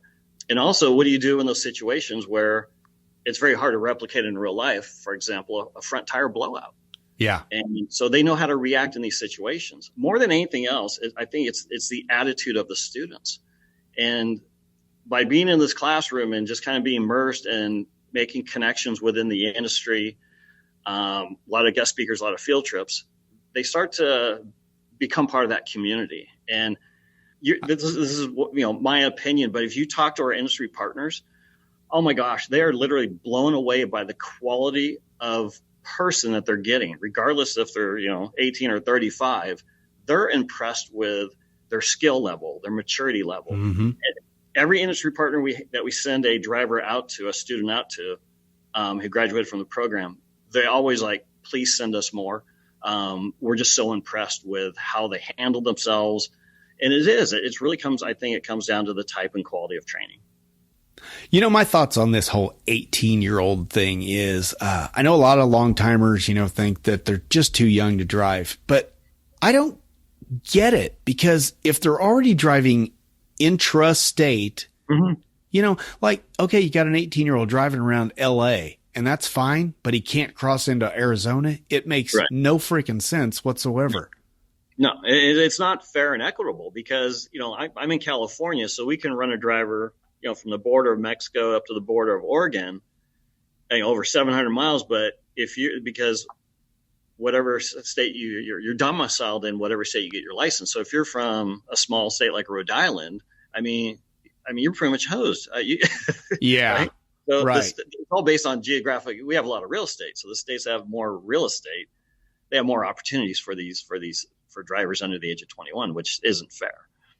So for 18-year-olds, okay, most students are, about 18 when they graduate from, high school. So is there any kind of system in place to help them study for their learner's permit or anything like that, so they're prepared to actually go to a truck driving school, or do you just leave that up to the truck driving school?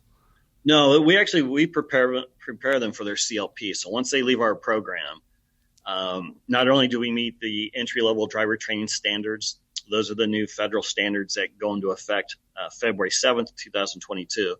We also work on the state rules and regulations, so they're ready to go down and apply for that permit as soon as they turn 18.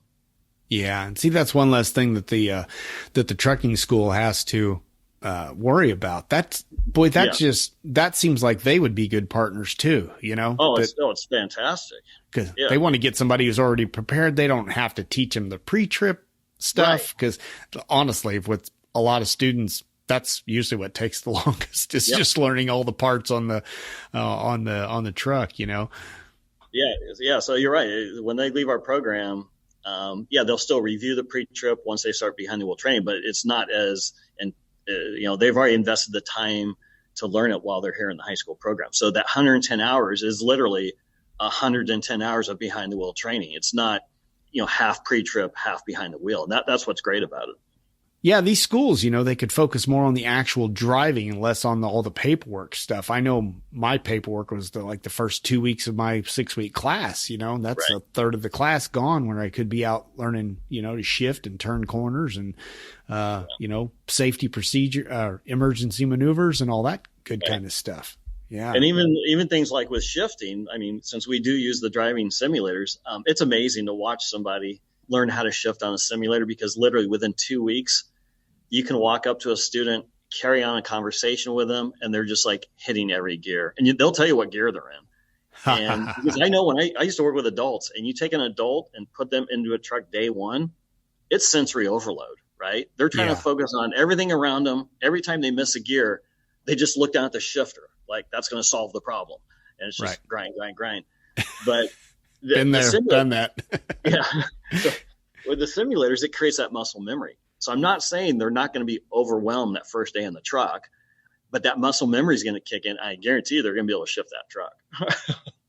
Well, I hope that's a standard that you guys keep doing with, the simulators. Make sure that it is a stick shift and not an automatic, because we all know the industry is going largely automatics because of the ease of use and the better fuel mileage and all that stuff. But boy, it's just so important to learn that shifting. It's such a sense of accomplishment too, especially for a young person when they get good at it. They're like, look at me go, Right. It makes it, and we don't want our students to have a restricted license when they apply for their CDL. Yeah, that's a horrible idea. Yeah.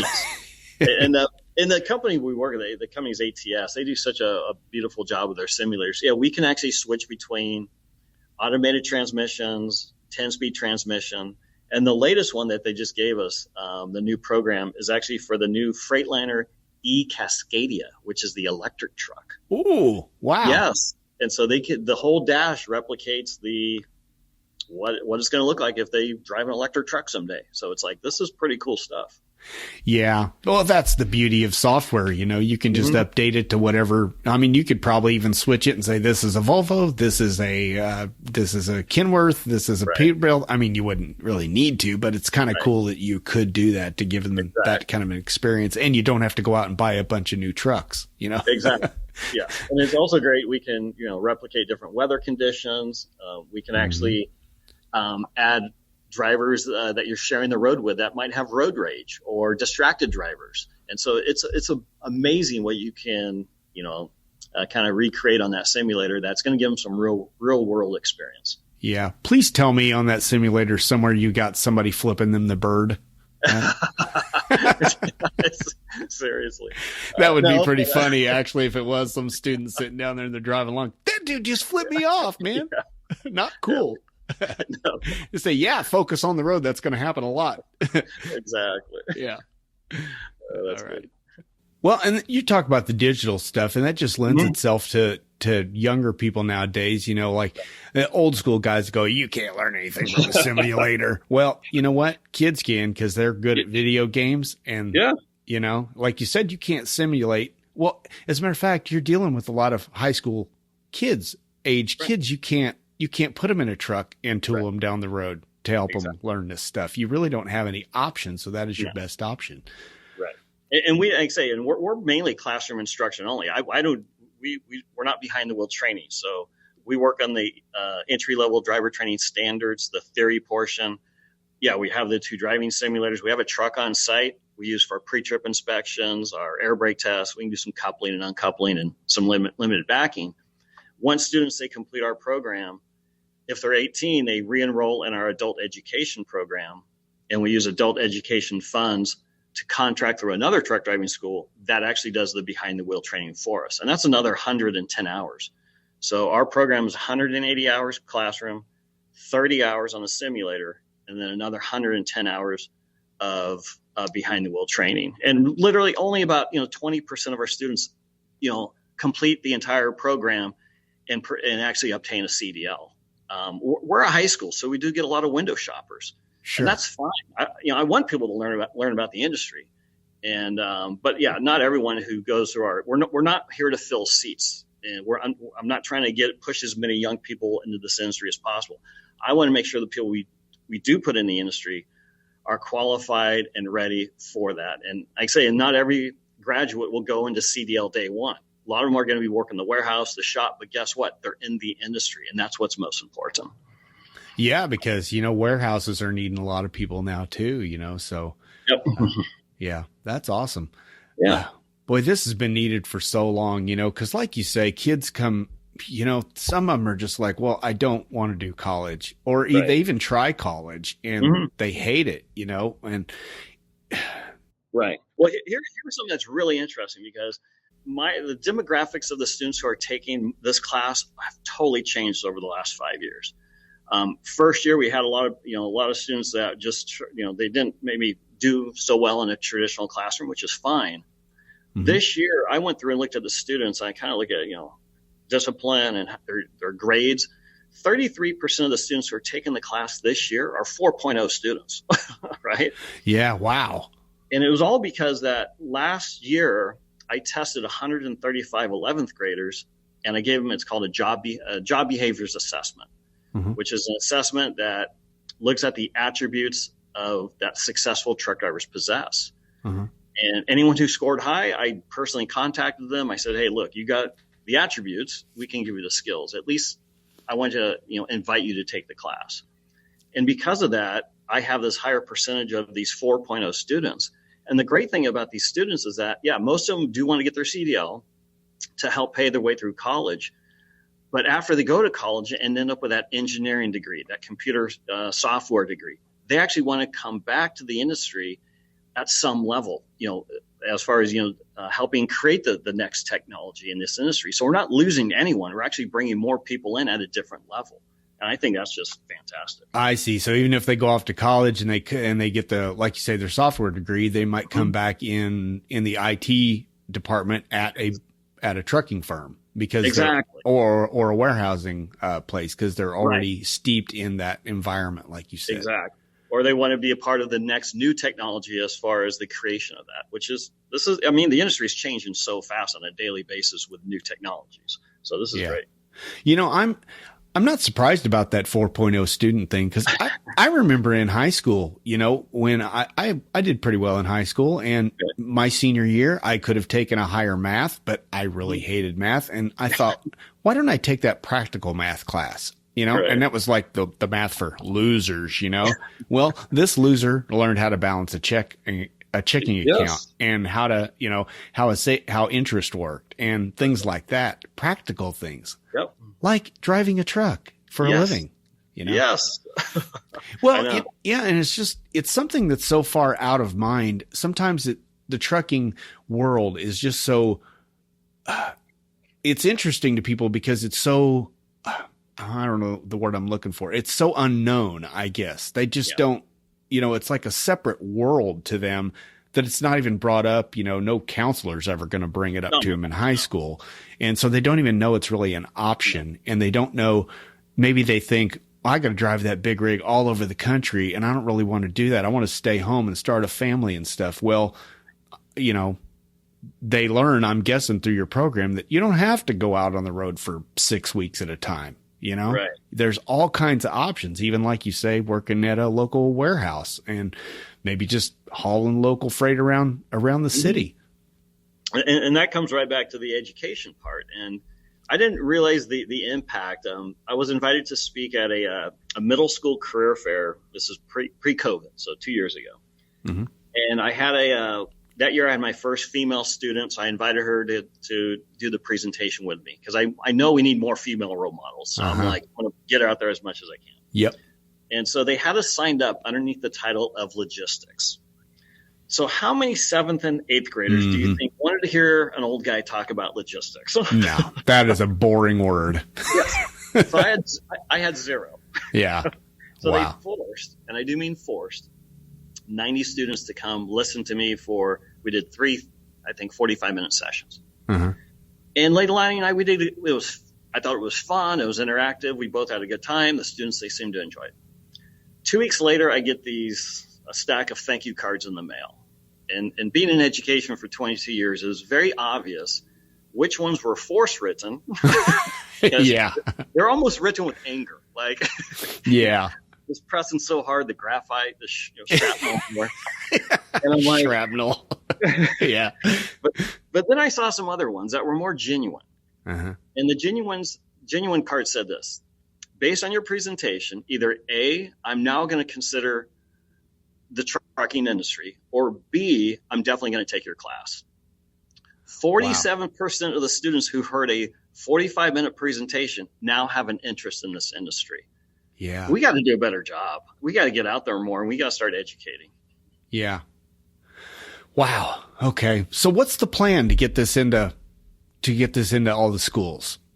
Yeah. So we started the Next Generation Trucking Association, and to kind of bring the industry together, we definitely need membership, of course. Right now, we're an all volunteer staff, Okay. and I'm teaching full time. Lindsay, she's full time at Ryder. We're trying to do the best we can to work on we're both putting 70, 80 hour work weeks. Yeah. And wow. Which is fine because we're very passionate about this. Yeah.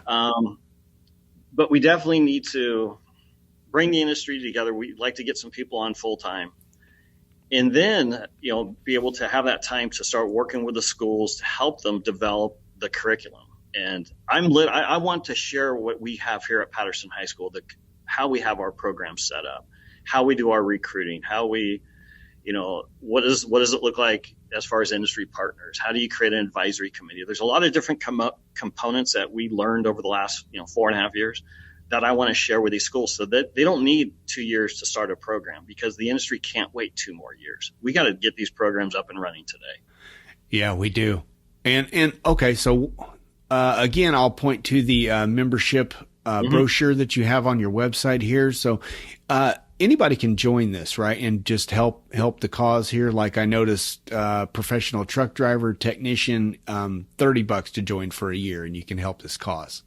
Right, exactly. So we have it set up at individuals. Our students can actually join as well, companies, and also schools. So we're just trying to bring people together on a common mission here. And there is as you mentioned earlier, there's only 6 current CDL programs. Wow.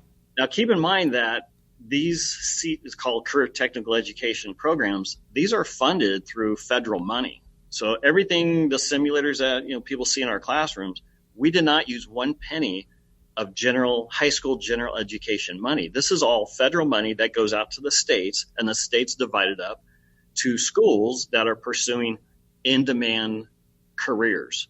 And guess what? Trucking is not. That's probably at the top of the list right now. Mm-hmm. So anyone could actually apply for this money. There's $1.2 billion worth of funding out there. And there's over 4,000 construction programs. Nothing against construction. I love the hard work they put in, but they did a better job as far as unifying the industries to promote these in the high schools. And trucking, we kind of missed the mark. We didn't jump on board, and that's the reason we're way behind on this. We want to be a part of that. Secure the funding for the schools, help the schools start the programs, and kind of get more younger. We got to create a pipeline of young, well-trained talent. The average age of somebody entering the industry last year is 38 years old. Wow. Right? Yeah. And that means they didn't pick trucking as a first career choice. They picked it as a second or third career choice. Mm-hmm. And I just keep thinking, how much different would this industry look and feel if more people picked it as their first career choice, right? People who I want people to enter this industry who care about it as much as I do. And, yeah. And, maybe if you bring them up and, steeped in this industry, you don't have truck drivers who are, 38 years old entering the industry, parking on the side of the interstate and eating a sandwich, on the shoulder of a road, Exactly. They don't do that because they know better. No. Yeah. What I say, and part of what we do in this classroom, the industry updates, we see the headlines every day. We see the officer who just got killed in New Hampshire yesterday. He was doing construction detail with it, and he was in his cruiser when he got hit by a semi truck parked on the side of the road. And it's like, we know this needs to stop. Yeah, we're dealing with a digital generation.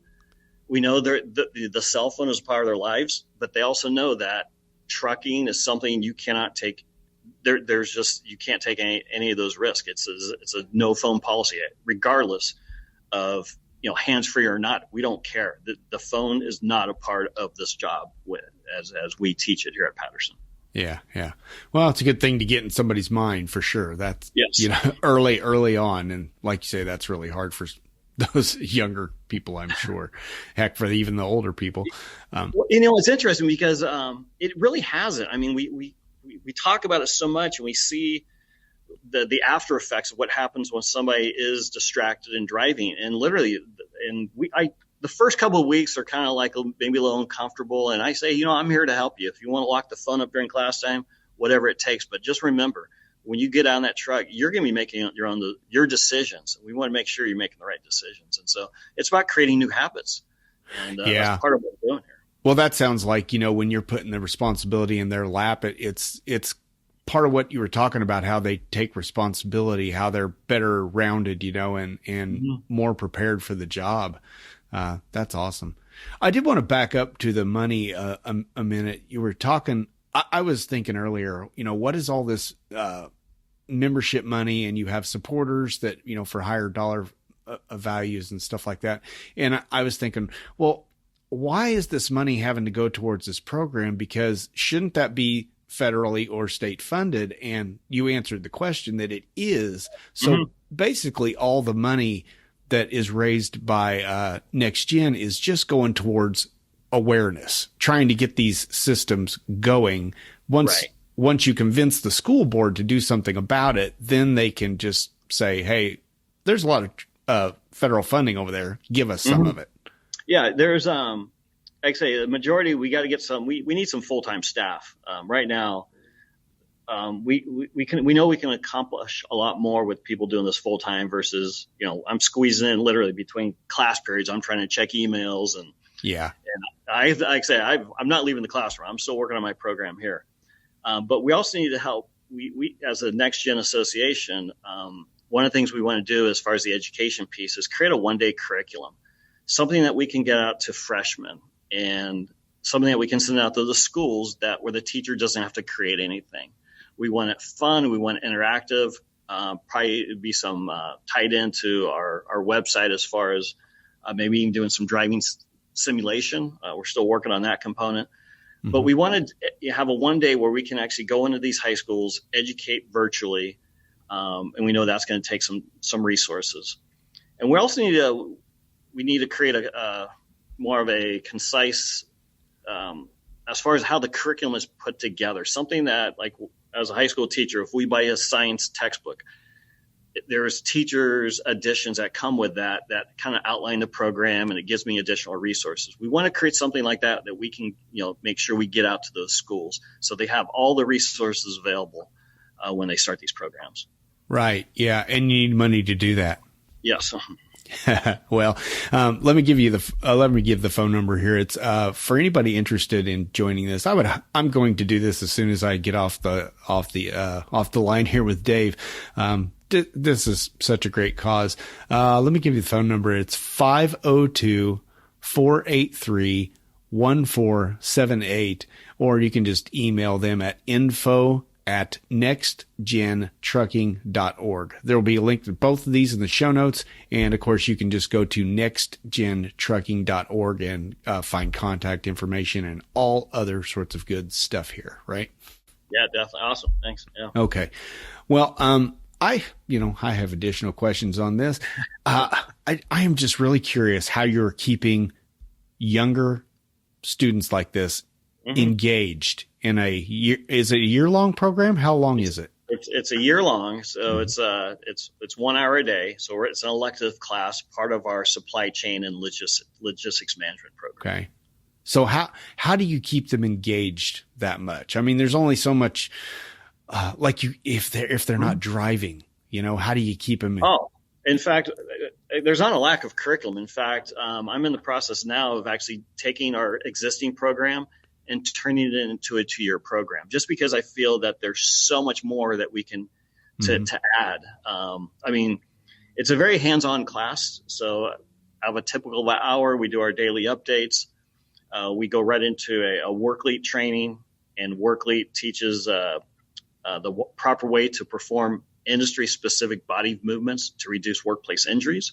So it's either we're going to do a review lesson that day, or we're starting a new lesson. But it's all industry-specific as far as opening the hood, pulling the fifth wheel handle.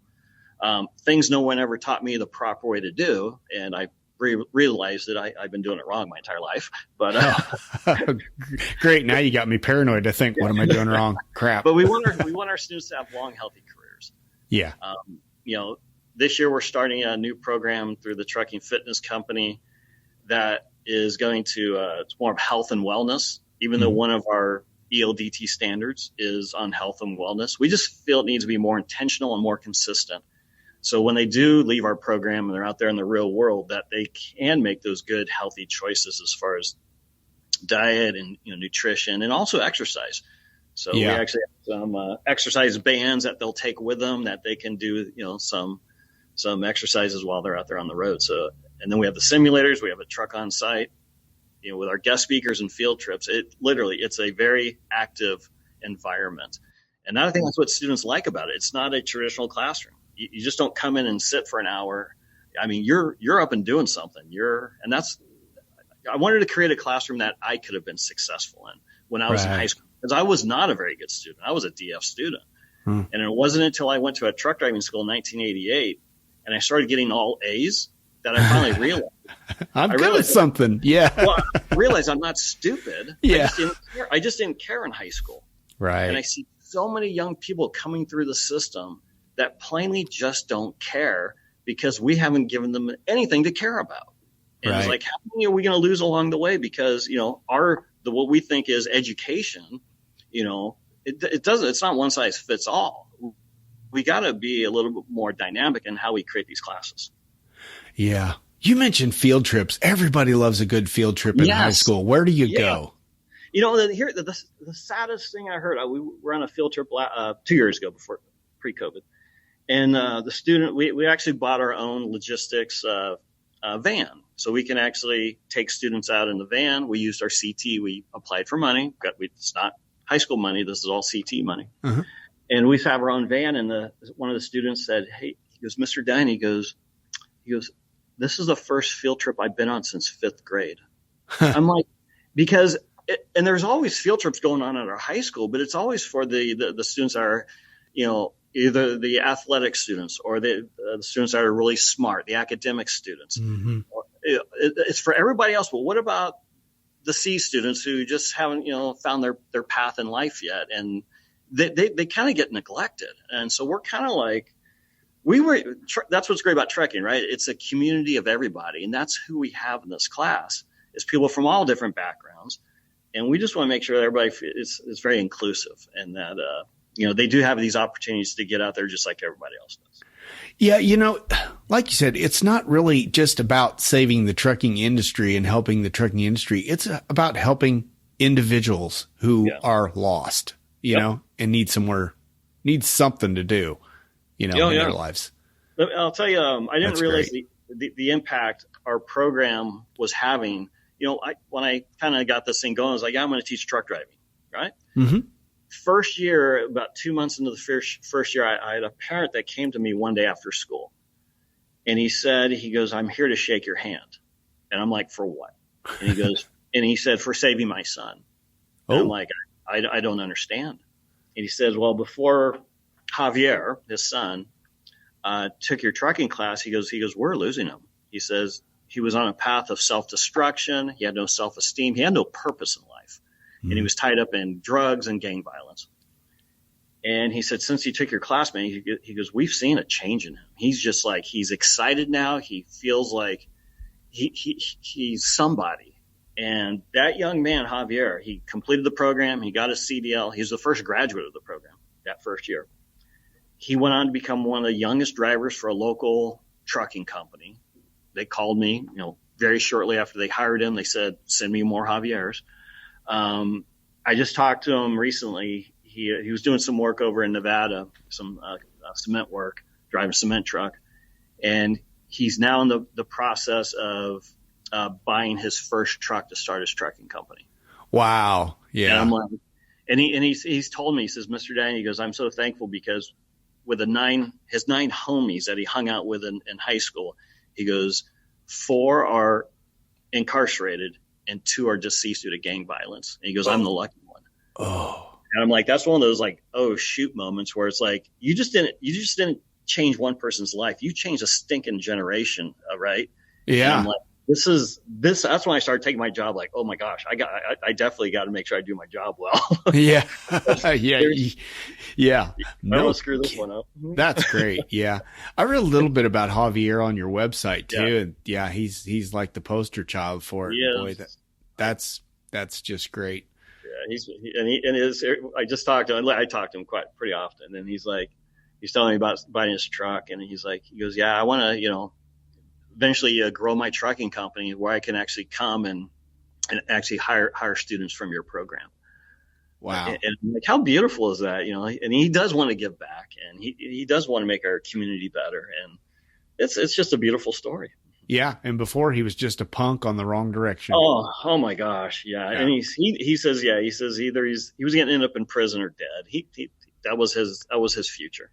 Oh boy. When a kid's thinking that, they're on the wrong path, when they're already thinking, hey, I'm going to end up in prison or dead. Yeah. Sad. It's very sad. Yeah. All right. Dave, it seems like to me that, getting back to what we were talking about earlier, partnerships seem to be very important to make this all work. So what are you doing? How can Next Gen, set up these partnerships, and, how are they helping here? Yeah. So I'll kind of share a little bit when we started the program here at Patterson High School and the role that our industry partners played. When we're kind of looking at a curriculum, we actually went to our industry partners first. So we kind of worked backwards, and we asked them, we said, hey, what are you looking for in a CDL graduate? What do you want? And we got a lot of the answers that we're expecting as far as the skill set, but we also got some answers that we weren't expecting. Many of the industry partners were looking for soft skills, and as far as attitude and communication and somebody that can work well with others. And it's like, oh, wow. All right. And so we actually did develop a curriculum aligned to that. We call it Leadership in Motion. Mm-hmm. And it's something that it's a part of the daily vibe in the classroom. And so these words do come up often. So students have a good sense of what it is, because they know that there's two drivers out there. You have a driver and you have a professional driver, right? Mm-hmm. And there's a huge discrepancy between those two drivers. We want to make sure the people that come out of this program are focused on being a professional driver. They carry themselves differently, right? Mm-hmm. And so we want to make sure, and that was a big part of going to our industry partners first, and that definitely helped guide our program in setting the curriculum that we have here today. Yeah, I was chuckling earlier because we all know that trucker who was an excellent driver, and they're accident free and all that stuff, but they're just grumpy and a pain in the butt and mean to everyone, right? And that's what you're trying to instill. I think it's interesting that the trucking companies were saying, hey, we want not only a good driver, but we want somebody with a good attitude that's good to work with. And like you say, those soft skills are not very, apparently they're wanted in the industry, but they're not found very much. We were in the last two episodes of the Trucker Dump podcast here. We talked to a guy who calls himself Smacker Man, and he's in the industry for 6 months so far. And he was talking about the attitude he went in with it, was a good attitude. And I said, right there, the bar is set so low for truckers that, just having a good attitude puts you above par automatically, even if you can't drive a lick yet, you're already above par. So, right, exactly. And what you're saying about your partners here, that just confirms it. They want somebody who's going to be professional, who's going to treat their customers well, who's not going to, not care if the freight is damaged. You don't just say, well, too bad, walk out, take it or leave it. No, you want somebody who's actually going to be good with customers. Exactly. And it's great to watch our students kind of grow in that. It's not something they learn day one. It's a year-long process of taking on these leadership qualities. And it's great when I watch them. We usually invite them near the end of the school year to speak at one of our advisory committee meetings. And we might have 50 people in the room, people from all the local businesses and industries. And to watch them get up there and how the poise that they have and how articulate they're able to speak about what they learned in the program. It blows me away. And I've seen grown men cry in that meeting. Wow. Just to hear how well spoken these people are. And these are the people I want in the industry. And it's just because they do kind of have a different way how they a presence about them. Yeah. Well, unless driving schools have changed since I was in driving school back in 97, they don't teach that stuff in driving school. Their goal is to get you that license and get you out the door. Exactly. It's a business. You got to flip seats. You got to create a profit for yourself. And that's what's unique about us is like, no one, I'm on a teacher salary. It doesn't matter how many students go through the program. I still get paid the same. And so we're all about quality. It's just about making sure they're well trained. Yeah. So how do you get the word out about this? It's been interesting with the supply chain crisis. And everybody keeps saying that, we need a long-term solution. Well, there hasn't been a long-term solution. The current solution of stealing drivers from each other is not sustainable. We can all agree on that, right? Yes. And it's great for the driver. It's just horrible for the consumer. Yeah. As far as paying more for products. Yeah. The recent supply chain crisis has definitely put us in the headlines, and we've been doing at least one media, either a newspaper or we've been doing a lot of live interviews. And because of that, we are being inundated by schools who are contacting us saying, hey, how do we get started? And that's been taking a bad situation. This is the good that's coming out of it. And so we're so excited to just get these schools and, give them the support that they need to start these programs. But I think we're going to have a lot of schools popping up here pretty soon. Yeah. And we want to make sure that they do it right. Well, I would love it if every listener of the Trucker Dump podcast would, go to their local school board and tell them about next gen trucking and say, hey, just look into this. You don't have to give them the whole spiel. Just say, hey, add this. It's extra federal money. It's extra classes you can offer your students. Just see if it flies. I mean, if they don't know about it, they can't do anything about it, right? Yeah, that's good. And you make a great point there as far as let them know what you want out of a school, and having a trucking program might be a really good fit for that school. And so at least start, asking those questions. So I think that's a wonderful suggestion. Yeah. Yeah. So what's your ultimate goal for next gen trucking? As far as moving forward with bringing in that industry support, just kind of unify the industry. I really want it to be that someday when we have these schools across the U.S. that when a student puts on their resume that they went to a next gen training program, that has value, where people look at that and it's like, oh, wow, you went to the highest level training school available, right? We want to kind of set a standard for our schools. So when employers do see that, they do take that as something that was, earned. Yeah, that'd be great if it was on kind of the same level as, somebody saying, well, I was a Rhodes Scholar. Everybody recognizes what that is, or I was an honor student. You can say, well, I'm a next gen I'm a next generation in trucking survivor. Sounds like a great class, man. I wish I don't honestly know if I'd have been interested in something like this because I kind of fell into it later in life, but I didn't even have that option, you know? So no, we're definitely, like I say, we're getting a lot more people interested in people who never even considered trucking. At least we're getting people into it, take the class to learn about the industry. And as I said, not everybody who takes the class is getting a CDL, but at least they're going to learn about the industry, which is fantastic. Yeah, that's great. So how many schools are you in right now? Right now, Patterson, I helped a couple schools over the last few years. I helped 2 schools get started. We have 3 schools in Kentucky that we're going to launch next year. And we've been in conversations with at least 100 other schools across the U.S. that have shown interest, that we're just now starting those initial conversations. Yeah. So this is a fairly new program. I mean, Trucker Dump listener, get in on this, and help this out. And, maybe in the future you can say, hey, I had a part in that. I became a member. I was helping them spread the word. That's my goal. I hope everybody listening to this goes over, and it's $30 a year. If the trucking industry has been good to you and is supplying your family with food on the table and a good job and a good career in general, give back a little bit, head on over to nextgentrucking.org. Give some money. Like I said, it's only $30 a year right now. Right. Yeah. And if you really want, if you feel extremely generous, we actually started the Next Generation Foundation, and that was kind of started. It wasn't part of our original plan. It kind of started by an article that I shared with my students last school year. And the article was talking about how the driver shortage is going to impact the agricultural harvest in California and how there's a potential of losing crops this year. Oh, they're going to rot in the fields.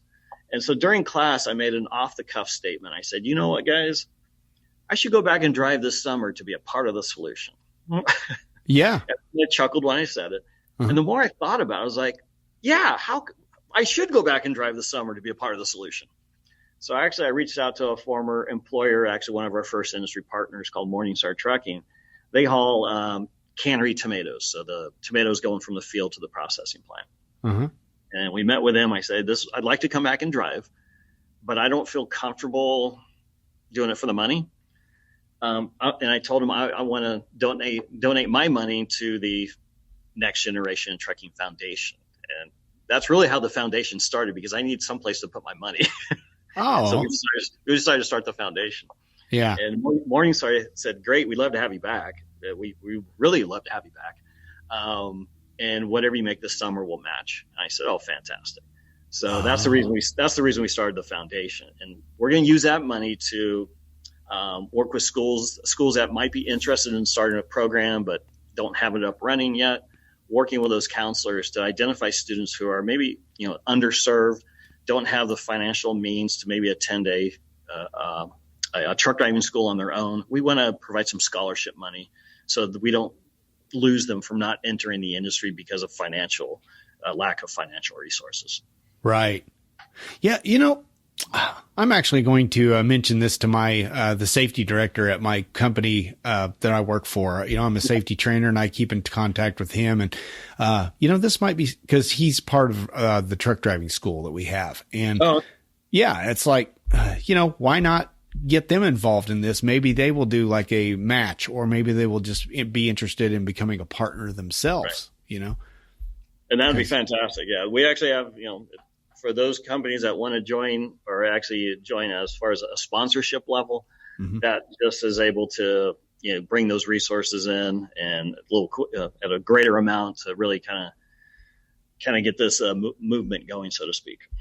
Right. Yeah. And I'm over there looking at these, the prices on some of these things. And, I'm thinking, as a individual, it makes me choke, but, as a business, it's standard procedure, yes, exactly. And it's an investment for their future, and my guess is it's probably tax deductible too. The foundation, yes, because that's a 501c3. The association is a nonprofit, trade association.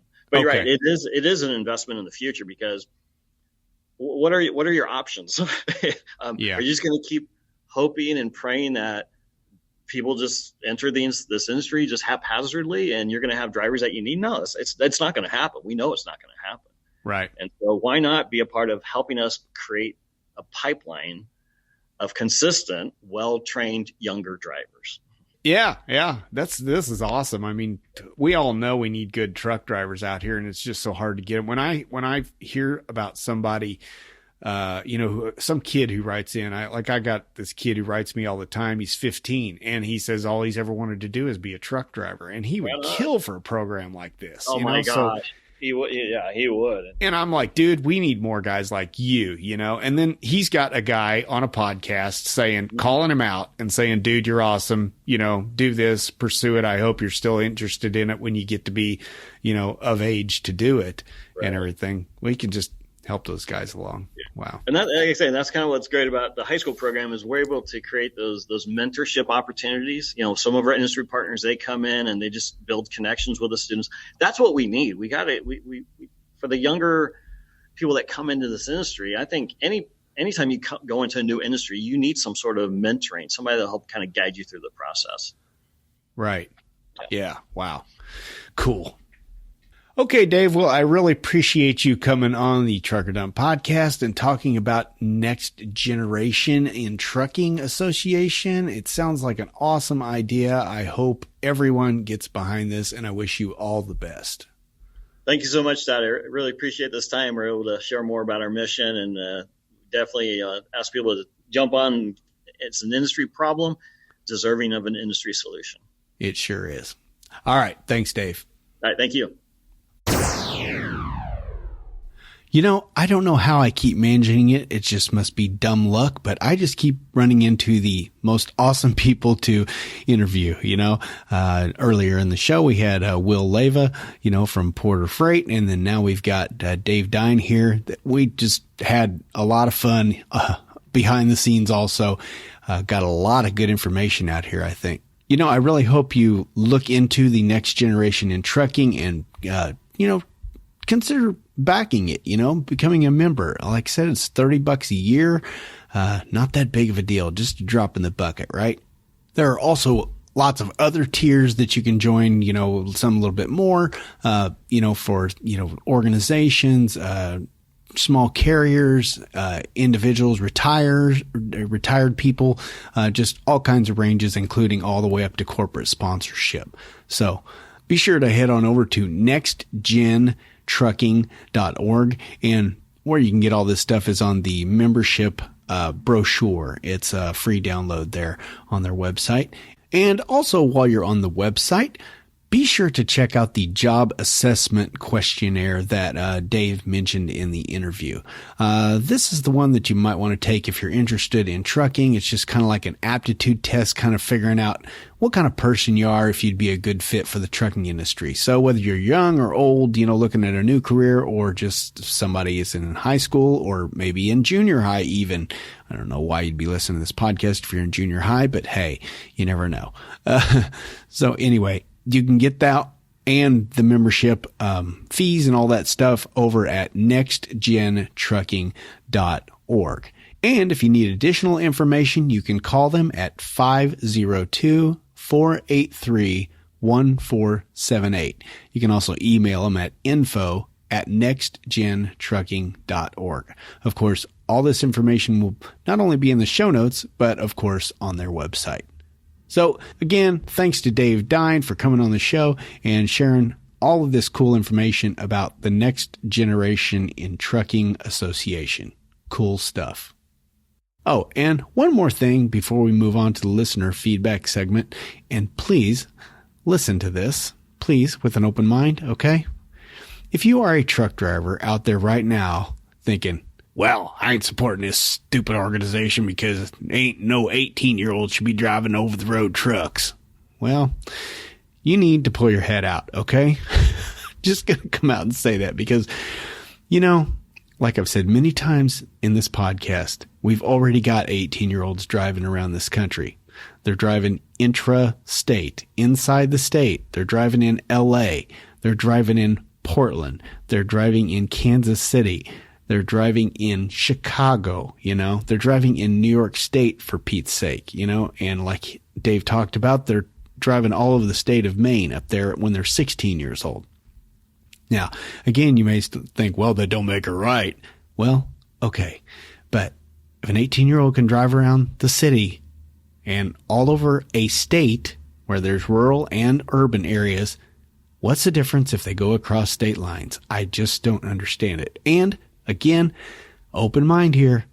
How many of you long-timers who are complaining about 18-year-olds were thrown into a truck by your dad or your grandpa or somebody when you were 14 years old, 15 years old, and said, figure it out? That was your training, okay? What they're talking about with this, the next generation in trucking is actually getting students used to the trucking industry, and then they're going to have to go through this pilot program on top of all of this other stuff. They're going to get a heck of a lot more training than you ever got, okay? Probably a heck of a lot more training than I got, and I was in a 6-week school. Okay, you learned from the school of hard knocks. Well, still, you had to figure stuff out on your own, okay? So let's give these 18-year-olds a chance. That's all I'm saying. And the numbers will work themselves out. If they start wrecking and dying at a huge proportion, they're going to figure that out in this 3-year pilot program they're planning on implementing soon, right? Okay. So I'll get off my soapbox. I'm just saying, come in this with an open mind and remember that you were once 18 and you were probably already driving a truck at that point, if you're one of these long timers who is really snobby about this stuff. Okay? All right. Somebody kick that soapbox out from underneath me. Okay? All right, let's move on to listener feedback.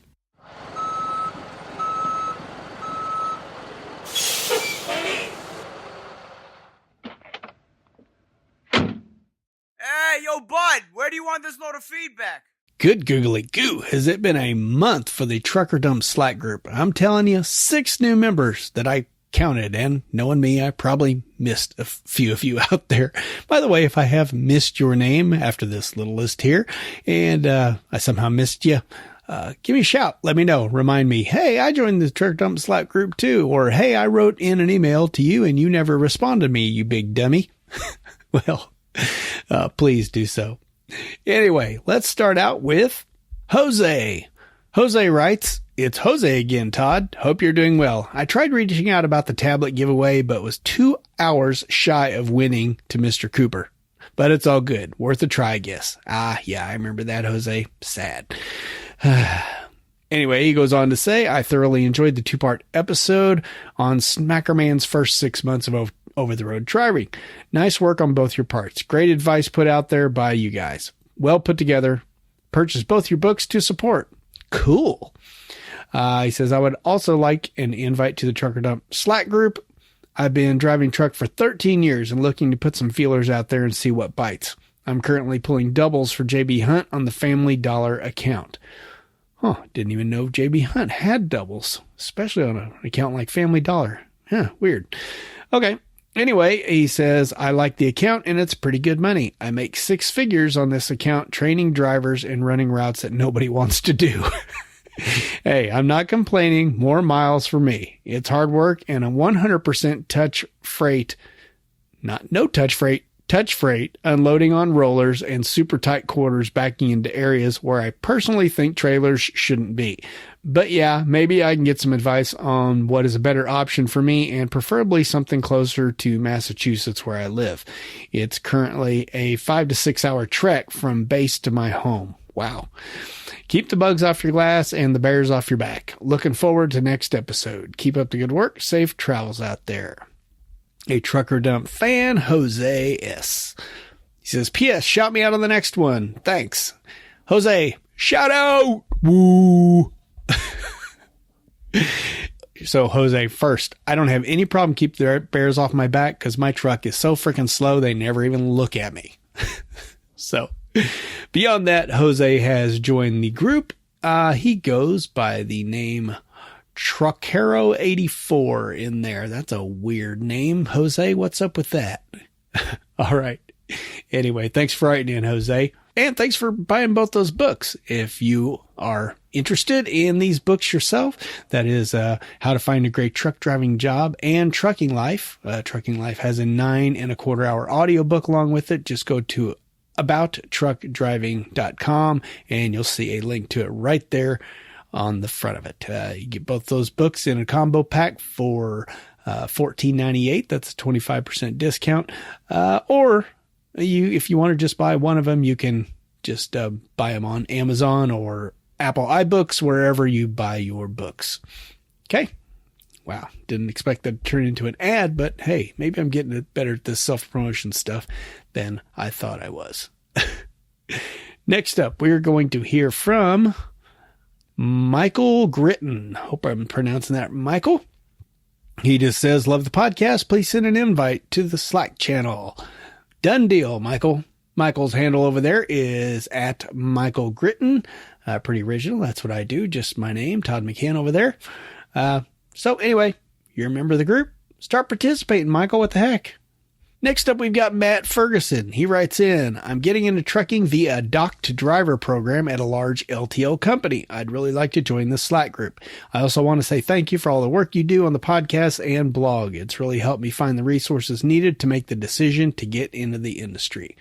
Well, that's really cool, Matt. I always appreciate it when someone writes in to say that the podcast is helpful and not just a giant waste of their time, some way to kill hours on the road. Means a lot. I appreciate that. Matt's username over there is at Matthew G. Ferguson, and Matt also has not been very active in the group. So get on it, Matt. Come on. Next up, we've got V-Matter. She writes, "Hi, Todd. I would love to get an invitation to the Slack group. I'm a 54-year-old woman who left a 33-year career to become a truck driver. I've been solo since, about a month ago. Most people get a sports car for their midlife crisis. I got 18 wheels. Look forward to joining the group." Well, I just figured out VMatter is Vicky. I was looking all over the place for your name, Vicky. She actually goes by the handle of @oneofakind, spelled a little weird, but Vicky has been very active over there so far. Well, not super active, but way more active than you other fellas. Hint, hint. Get with it, man. All right. Thanks for joining the group, Vicky. Next, we move on to KT Johnson. She writes, "Hey, Todd, can I get an invite to your Slack group? Currently in truck driving school. I am always listening to the podcast and want to learn from other drivers." Well, that is a great way to do it. Lots of experience over there in that Slack group, and someone's always willing to help without giving you a bunch of snark like you're going to get on Facebook. Okay. So KT goes by the name of @KT Cascadia over there. Appreciate you joining the group, KT. And we've got one more, I believe. George. I'm going to pronounce this wrong, George, and I'm sorry. George Heine? Heine? No, it's not Heine. Can't be Heine. Tell me it's not Heine. If it was, you were tortured in grade school, and I'm sorry. I'm guessing it's George Heine. Could be Heine. I don't know. From now on, you're George. He writes, "I'm a new listener and would like to be part of the Slack group for Trucker Dump and the iTrucker group." Ooh. Boy, that's a dead group over there, the iTruckers. Used to be a lot more things going on with Apple, but now we're not surprised by any of their awesomeness.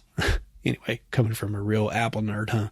Anyway, George writes, I'm just getting back into trucking after a decade of working other jobs. I started driving the cab overs with JB in the 90s. Wow. And spent 7 years driving a gas truck. Then, weenie to college only. Went to college. Then went to college. Weenie. It says weenie. Then weenie to college only to find myself back on the road with Warner. I am now only a few days a week with some local runs mixed in, and things are going well. I love your podcast, and I'm going back with the older ones now. Keep up the awesome work. Thank you, George H. Let's go with H. George goes by his name in the Trucker Dump Slack group. George, whatever your last name is. You'll figure him out. He's the only George in there, I think. All right. Well, thanks to everyone who joined the Trucker Dump Slack group. Appreciate it. Love having you guys in there. The more people participating, the more fun it is. Hey, do you remember in the last episode, Smacker Man had an audio comment where he talked about different things like his choice of gloves, good flashlight, that kind of stuff? Well, we got some feedback on that. So first up on that would be a longtime listener, Greg T. He writes, the gloves issue. I've been partial to mechanics gloves. They tend to be tougher and last longer, especially in the trucking environment. That makes a lot of sense. I wear those big floppy work gloves, with the little cuff on them, because they're good for fueling, but they're frankly bad for pretty much everything else. Like if I was trying to hold on to a nut and a bolt or something like that, there's just no way. You can't move your fingers at all in those things. So I can really see having a pair of mechanics gloves for that kind of stuff. I just always try to limit what I have in my truck, especially now that I am moving in and out of my truck every single day, and I pack everything out of there so nothing gets stolen. If you remember right, Smacker Man actually has 2 sets of gloves, one for just fueling and then one for other stuff because the fuel ones get so nasty. Greg also writes, as stolen from another podcast, which is called Student of the Gun, he says, everyone should be carrying the essential 4, as they put it. Something bright, something sharp, something medical, and something lethal. Well, as I'm no longer driving, I can admit that I didn't follow company policy as firearms were not allowed. Later, they included knives in their banned category as well. I upped the items in my first aid bag to more than just Band-Aids because of them. I may not be proficient in their use, but I have them nonetheless. Happy trails, Greg. But Greg is not done. He's sending an audio comment too.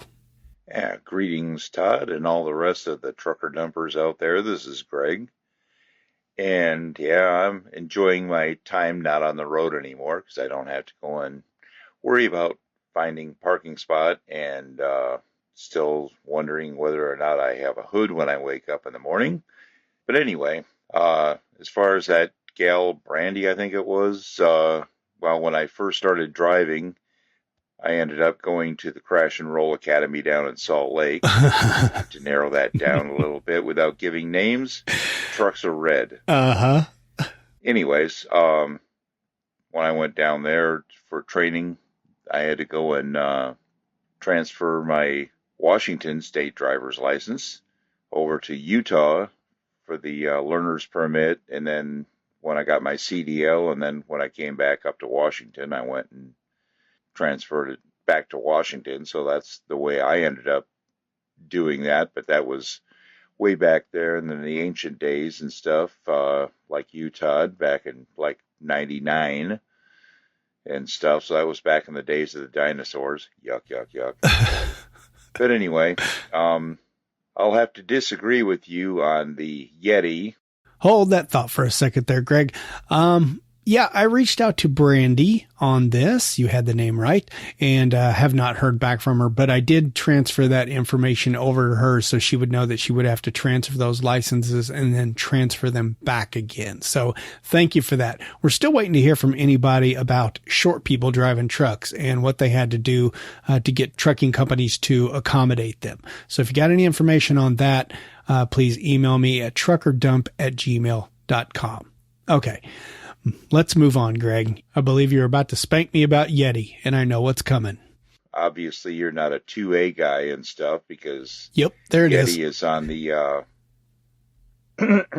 list for most handgunners because they're anti-gun, so we don't buy Yeti products. Yep. Before I even knew about Yeti, I'd been into Hydro Flask, and I had 2 Hydro Flasks, one for coffee and one for ice water. The ice water one was 40 ounces and the coffee one was only like about 18 or 21 ounces, something like that. But anyway, also for the flashlight part. All right, Greg, let me jump in here again. Yeti coolers. Yeah, I've heard about Yeti. I got a lot of friends, coworkers who are big gun guys, and they told me the same thing. Yeti's not gun friendly. Ah, boy, that's amazing to me. You know, an outdoors company like Yeti who prides themselves on hunters and all this stuff.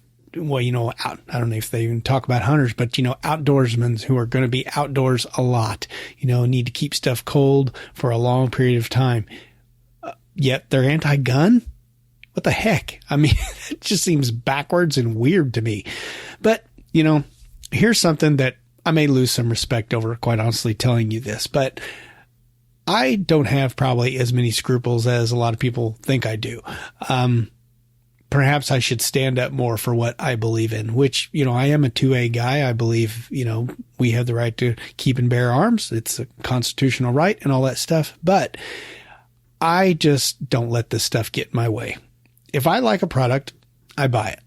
And that's kind of the way it is. I prefer Coke products, even though they've done some things I don't agree with lately. I like Yeti because of their lids. Like I said, I don't think they keep stuff hotter or cooler than anything else. It's just, I really, really like their lids. And quite honestly, the evil overlord bought me a Yeti shirt that I really like. It's a t-shirt. It's purple and it fits really good, and I think it looks pretty good on me, and I wear it. Doesn't really have a whole lot to do with the logo or my dedication to the brand or anything like that. Same with Nike. I don't like a lot of what they stand for, but, you know, I don't like their shoes, so I don't wear them. But I do like some of their clothes, and I like the only socks I really like that fit me well are Nike socks. So I wear Nike socks. Same with baseball caps. I couldn't find a baseball cap that I like for my weird head. Nike ones are about the only ones that look good on my head. So that's what I wear, you know, and this even extends out to other stuff, music, movies. You know, I'm a conservative, don't like anything Robert De Niro really has to say, but the man's a great actor. So I watch his movies. I just let myself get lost in his character. Same with music, like Dixie Chicks. I still like their music. Green Day. Who else? Well, lots of them. Pretty much any musician or artist you like is, well, if you're a liberal, they're on your side. Okay. If you're a conservative, they're on the opposing side. So you just kind of have to overlook that stuff unless you just want to cut yourself off from everything. But I try to separate people and products from what the backing behind them, I guess, is what I'm saying. Now, is that wrong? Maybe. I don't know. I'm giving them money to keep promoting the stuff they're doing. So perhaps it is wrong, but that's just the way I look at this stuff. I would enjoy a lot less things in life if I just shut everything out that didn't agree with the way I believe. So just the way I look at that. Love me or hate me for it. It is what it is. Now, going back to Hydro Flask, I had never heard of them before, so I went and checked out some of their products. They look like they're really nice. Again, they don't have quite the lids that I'm looking for, but if you're, you might want to go check these out. If you're listening to this, I put a link in the show notes to it. This is an Amazon affiliate link. So if you find a Hydro Flask you like it and you want to purchase it, it won't cost you anything extra, and it would give me a little help on the podcast. Not a big chunk of money, but just a little bit. And of course, this is an affiliate fee, like I said. So basically, if you're interested in that Hydro Flask or anything else you order within the next 24 hours on Amazon after you go to this link, no matter what it is, even if it's not a flask, even if it's a blender, it will still give me credit for that. So appreciate that. Anytime you can use an Amazon link for me, I always appreciate it. It helps the show. And like I said, it does not cost you one dime more. Okay. So, what was this, Greg? You had something about flashlights. Wonder if I'm going to have an Amazon link for this one too. Let's see.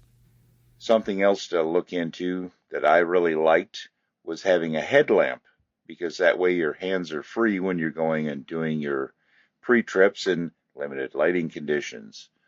And that also saved my bacon at a receiver once, because the yard dog wasn't paying attention and I had my headlamp on, and he just about ran me over, even though I was wearing a reflective vest and had the headlamp on, and shined it right through his windshield as he was looking right and turning left. So anyway, okay, I'm trying to keep this at about 3 minutes. So yeah, I definitely went over to the yard dog office and vented my frustration and dislike of the yard dog driver. So anyway, okay, catch y'all on the next episode. This is Greg signing off. Well, heck yeah, of course you're going to give him a piece of your mind when they almost run you over with a headlamp on, no less. No, that headlamp thing is a great idea. I don't have a link to that because you didn't recommend one specifically, but you can get a headlamp anywhere. I had one in my bag for a while, but like I said, I lugged that little tool bag in and out with me every day out of the truck, and it just kept getting smashed up in my little bag. So I just gave up because it's costing me too much money. Now I just have a sturdy little flashlight in there. So anyway, we appreciate the recommendation. That headlamp is a good idea for hands-free stuff, especially when you're crawling under and around the truck for pre-trip inspections, stuff like that. So thanks for the recommendation, Greg.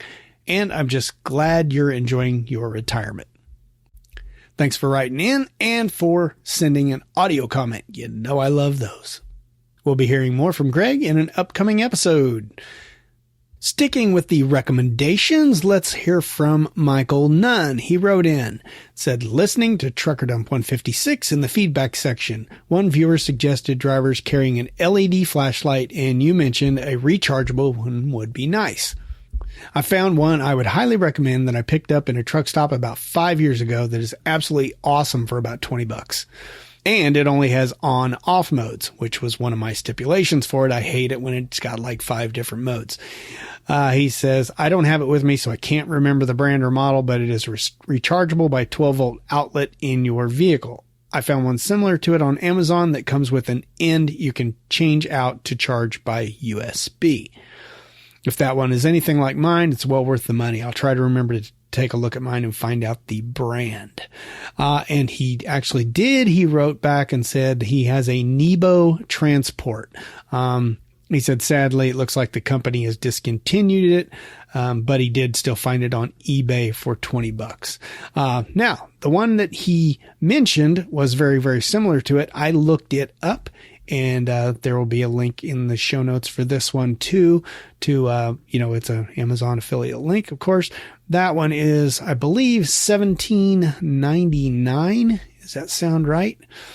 Yeah, and it's a cool little, it's 250 lumens. It's, like he said, rechargeable by USB or just plugging it into a cigarette lighter. It comes in a really cool orange color, which I like, or silver or black. It also doubles as, they say, like personal safety. So, it's really hard. So you can, make your fist harder if you need to, or jab it in somebody's eyeball socket, something like that. And one other cool thing that it showed doing was it can break glass. It shows actually in a little video on Amazon, it shows it breaking some material, some heavy duty material. I don't know what it was, but it wasn't glass. But anyway, pretty cool little thing here. And again, if you get onto Amazon here by following the link and you decide this flashlight isn't for you, there are other ones that are brighter, that are very similar. So again, if you want to buy something else while you're over there, as long as you do it within 24 hours, I will still get credit for whatever that is. Appreciate you doing that. And thank you, Michael, for this awesome recommendation. It does have just on and off, which is great. It's just like twist it on, twist it off, and it looks like you can focus the beam. So that's pretty cool. I just hate it when you have to go through 5 different modes, to get to the one you're after. It's a lot of clicking. I'm just really, really, really lazy. My fingers are only so strong. All right. Thank you, Michael, for sending this in. And lastly, we hear from Smackerman, who prompted all this stuff by his recommendations. By the way, if you have recommendations for some random thing or, flashlight, gloves, anything that's been mentioned here before, a tire thumper, whatever you really, really, really like in your truck, maybe it's a CB or something, send it in, send out a little review for it. That'd be awesome. 3 minutes or less. Audio is preferred. Again, just open the voice memo app in your phone and record right into it. Just turn the truck off, please, so it's nice and quiet, and send that off to truckerdump@gmail.com. Okay, Smackerman, what you got for us? Hey, Todd, it's Smackerman once again. I have another story, and I'm also going to make fun of you about something. Oh, boy. Hopefully everybody else caught this, but later in one of your older episodes, I don't remember exactly which one. It was one relatively soon, so I want to say it was in the 130s or 120s. You said you had no idea what a pitman arm is. Really, Todd? Really? Really? A pitman arm? Really? A pitman arm is one of the parts that you have to name in your pre-trip inspection. Come on, man. You should know what a pitman arm is.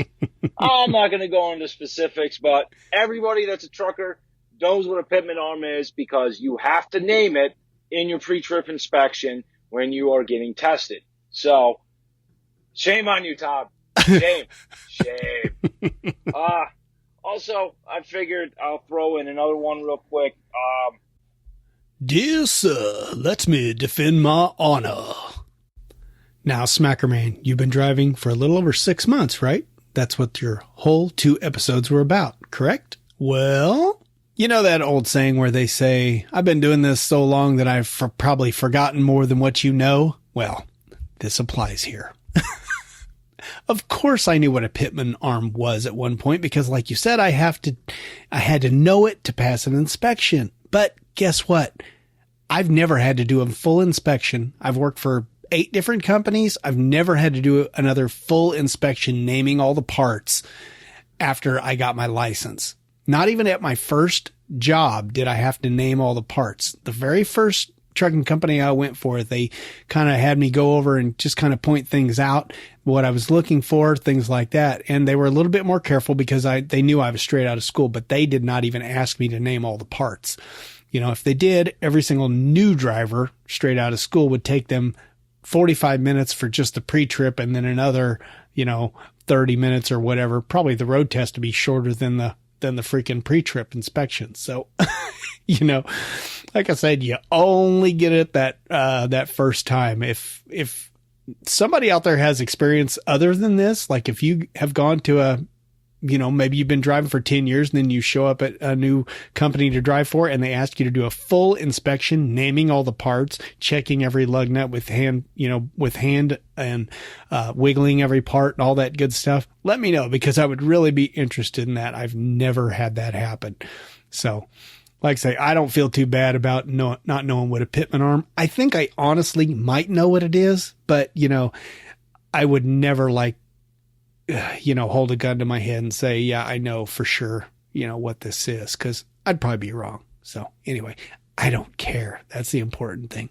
When I have a write-up, all I have to do is say the little arm thingy under the front axle is bent or something like that, because, hey, they're the mechanic. They'll figure it out.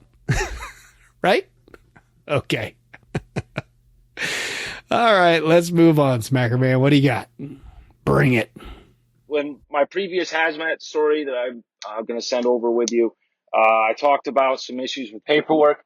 So I get to this place. It's obviously after hours. There's not a soul here, and there's a crap load of trailers. I get there. I contact the company to see, hey, where's my paperwork? Or, where's my paperwork and everything? And the company, the CSM or the customer service manager says, I think it's in the rear of the building, by the shipping receiving door in a mailbox. Okay.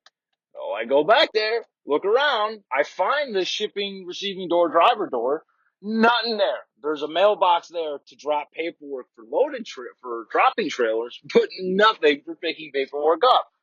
Wonderful. Contact my company. They're going back and forth with me. Messages. 2 hours later, they're saying, well, I mean, it's got to be there. So I'm like, you know what? All right, I'm going to take a walk. So I walk around this entire freaking facility. Not super big, but still, a walk. Eventually, I start making my way to the front.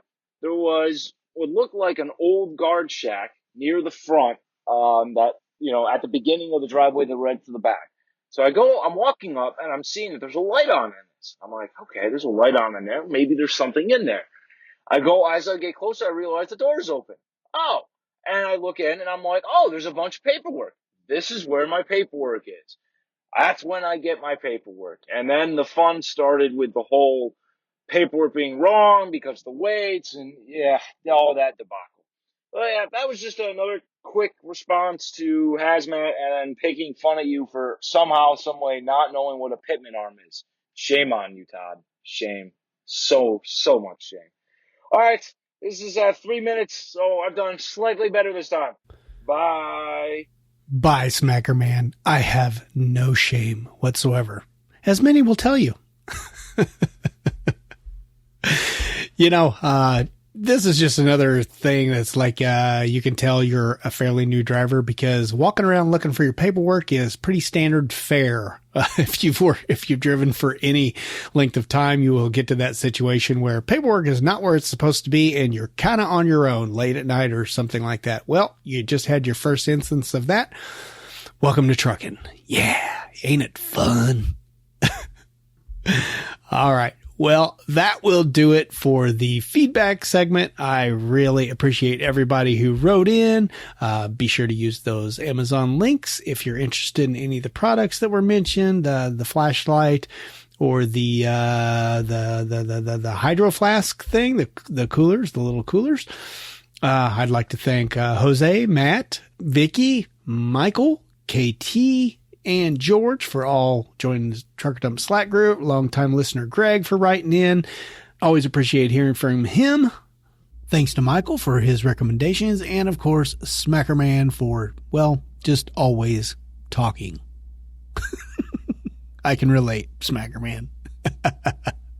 Seriously, love it. Thank you all. And of course, I'm thankful for every single one of you, because I know you're getting ready to send in a comment of your own. An audio comment, correct? Right? You're getting out your phone right now. You're pulling over. I can feel it. It's about to happen. Right? All right. Thank you all for listening. I guess it's time to get out of here. Okay? But first, let me thank our awesome sponsors, Volvo Trucks and Porter Freight Funding. Now we can get on out of here.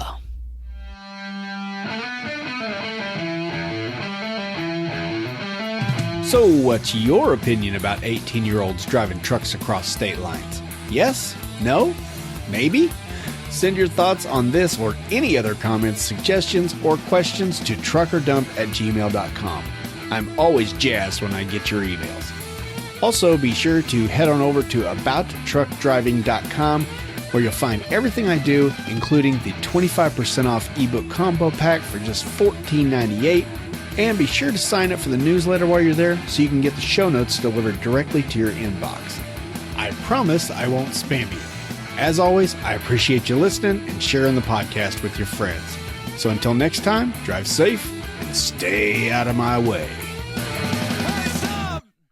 But you bet your tush I would if I were a All right, before we... what was that? Just reached puberty, I guess. I tried reaching out about the tablet giveaway, but was 2 hours. This one's called 123,481 Freightliner Cascadias recalled because steerage. Why do I keep saying steerage? Steering linkage. Good googly goo. Has it been a month? A new device that fleets could use to restrict basically, it raises money for sending care packages to military members. Serming? What's a serming? Open up the voice menu. Awesome sauce. What the hell's awesome sauce?